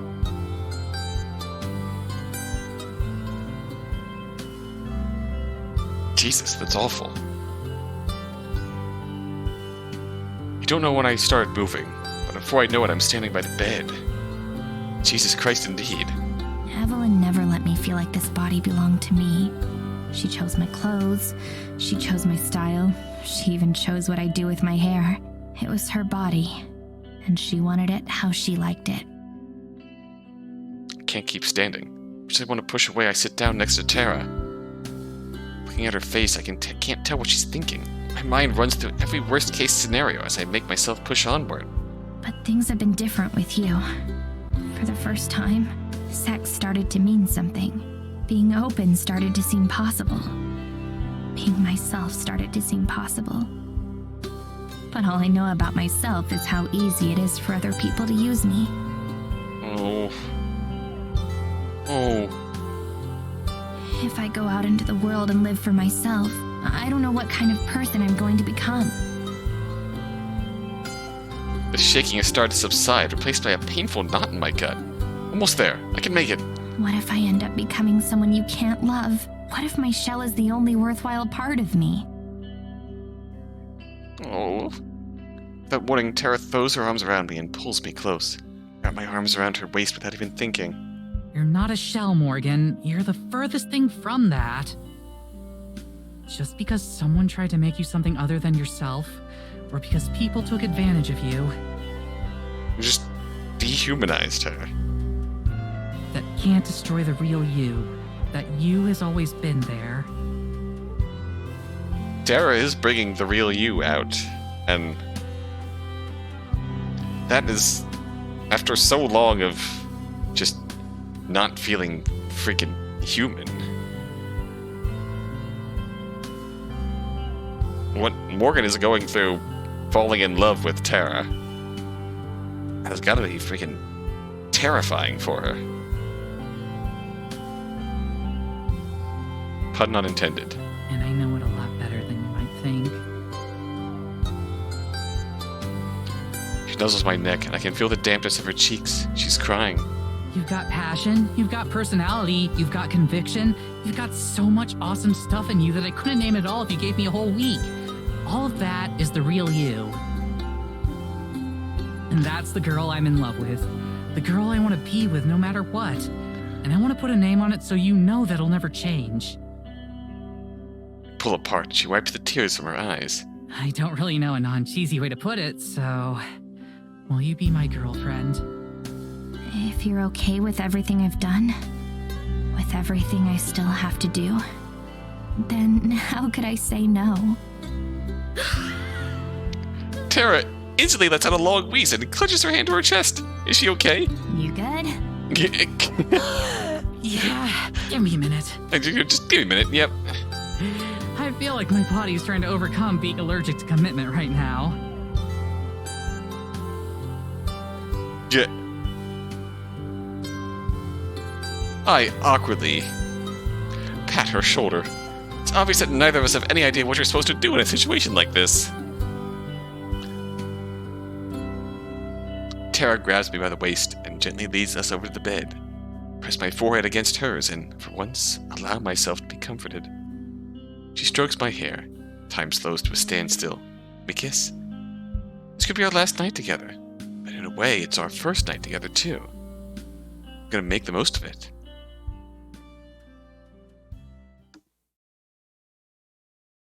Oh? I hold Tara close in my arms. She's nestled close to me. No. The sun is long gone, but the moon is bright enough to illuminate her smile. Dang it, Tara. I'm smiling, too. Oh, yeah. Close my eyes and let myself relax. Think I might actually sleep well tonight. Oh, yeah. As always, luck isn't on my side. Oh, gosh. Hey. Oh? Uh-oh. It is, gosh, hello, Rising Tempo. Who's my favorite character? That is a really tough question, because I love all four of them. Not gonna lie. Just seeing how far Mads and Tara have come. Seeing how their stories intertwine with Abby and Morgan has just been a really emotional journey so far through all of this. Though it's really hard to pinpoint who my favorite might be. They're all great. What? Do you hear that? I strain my ears and see if I can sense anything out of the ordinary. Apart from the usual sounds of the forest, it's silent. I can't hear anything. Maybe you dreamed it? Unless this is a dream, it's definitely real. I can hear it right now, I swear. I have a bad feeling about this. I was planning on ending stream momentarily on a good note, but we might be ending stream on a bad note. I have a bad feeling about this. I sit up in bed and look over at her. She's already most of the way up, head swaying as she looks for the source of whatever she's hearing. Well, what does it sound like? Kinda like, There's a strange whooshing noise and twirls her arms around. I don't see how arm movements are part of a sound, but I doubt I understand what she's talking about, no matter how she puts it. She looks back at me for confirmation, but all I can do is shrug.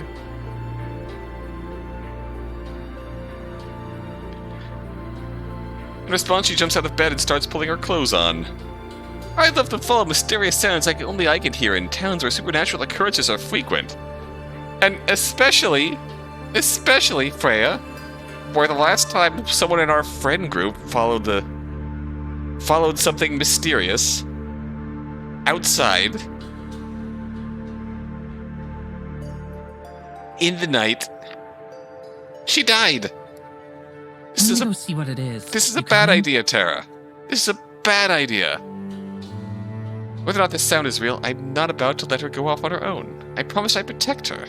That includes protecting her from mysterious noises. Right behind you. I don't like this. Besides, as powerful as Maddie is, there's still a chance Evelyn could be trying something. I follow her out of bed, pull on my shoes. She gives me a quick grin in response. Excited to have me along for the ride again. Tara bolts out the door as I finish tying my laces. A second later, I hear her banging on the door to Maddie and Abigail's room. Mads! Are you guys making that noise? Oh, hello. I pull up my sweater and walk into the hall in time to see Maddie slowly open the door to her room, covering herself with a blanket. Tara. It's nearly 2 in the morning. Whenever this is, can it wait till morning? Come on, not you too. I thought it was coming from your room. Abigail's voice calls out from the room, along with the rustling of sheets. What was coming from our room? Are you kidding me? She turns and storms away from the door, moving out into the kitchen. I nod apologetically at Maddie, before following Tara. Babe, come on. Let's just go back to bed. I'm sure that whatever it is can wait until morning. They must have been doing something in there, yeah. It keeps getting louder though. What if it's something dangerous? Maybe Evelyn has her own evil forest spirit and she's riding it towards the cabin or something. Evelyn just God of Warring it towards the cabin on an evil forest titan. There's a pang in my heart. It's cold and familiar. The sound is that loud, but none of us can hear it. Maybe it's only meant for her to hear. I try to figure out how to get her back to bed. Maddie and Abigail join me in the hallway. So, what you doing this time? She woke up hearing some kind of whooshing noise that I couldn't hear. I thought she'd just imagined it, but she can still hear it. Maddie rubs her chin, puzzled. Abigail looks out at Tara with a worried expression. Can't shake this uneasy feeling in my chest either. This isn't the first time something like this has happened, so I'd be inclined to dismiss it. But with everything else that's happened this month...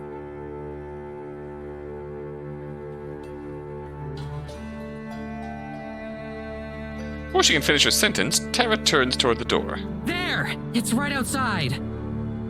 Abigail realizes it first. She steps toward Tara, reaching out her hand. Tara, don't! What if it's... Oh no. Oh no. I'm an idiot. Why didn't I figure it out sooner? Tara, stay away from the door! Just look back. She takes another step toward the door. I will myself to start moving again. Now you guys are actually going to be able to see what I'm talking about. Tara, no. Tara, no. You're gonna feel so dumb for doubting me. Tara, no. Tara, no. Tara, no. I'm running toward her, but it's too late. She grabs the handle and throws the door open. Sobbing. She is so fucking stupid. Affectionate. Tara, please. What? There's nothing outside. Maybe that sight will be enough to bring her back to her senses. The sound's gone. It was right there. Close the door. Close the door. Full moon shirt. Oh shit, full moon shirt. Oh. Oh, that's bad. Turns back to look at me. Only a couple steps away and I can see the expression on her face. Don't turn it back. She's terrified. Babe, what? What? A flash of light fills the room. I'm stopped dead in my tracks. I raise my arm to cover my eyes. Tara! Oh shit. Light dissipates. My eyes slowly readjust. In the haze, my fears are confirmed. Oh fuck. She's gone. Tara's gone. Frozen. Can't process what's happening. Not sure how long the tears started rolling down my face before I noticed them. Maddie and Abigail look at me in silence. Then I start screaming. Never made a sound like this. It's an angry roar that fills the cabin. No! Morgan, It was supposed to be me! It's happening again, just like everyone before her. I love her, and not because of me. I clap to the ground. Happy Saturday! Oh no. Please. After all this, after all the good times we've been through, it was bound to end. Her hot tears fall from my cheeks to the floor below. I feel a pair of arms wrap around me and a voice in my ear. Morgan, it's okay. It'll be okay. I slowly turn towards her. She and Maddie both stand close to me and see how worried they are for Tara and for me. Maddie puts her hand on my shoulder. I flinch, but I don't pull away. She's still alive. I can feel it. Whatever just happened didn't kill her, but it did move her. I can't figure out where yet, but I can sense her. Somehow. You're sure? Okay, that's a I'm relief. sure we can find her. I think I know where she might be. Where? If it was Evelyn who took her, she most likely brought her to the church.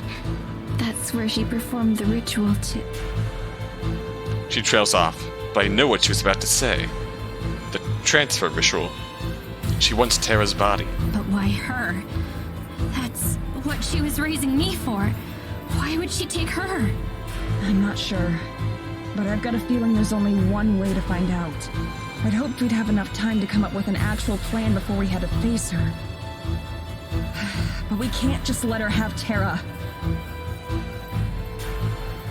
I'm already heading for the door. Maddie and Abigail follow close behind. we can figure something out in the way. Let's go. Think of something. We have to. This time it's going to be different. I'm not going to let Evelyn win again. I'm getting Tara back, no matter the cost.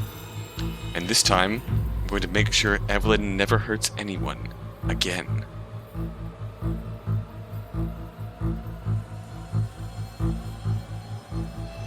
Would it be mean of me?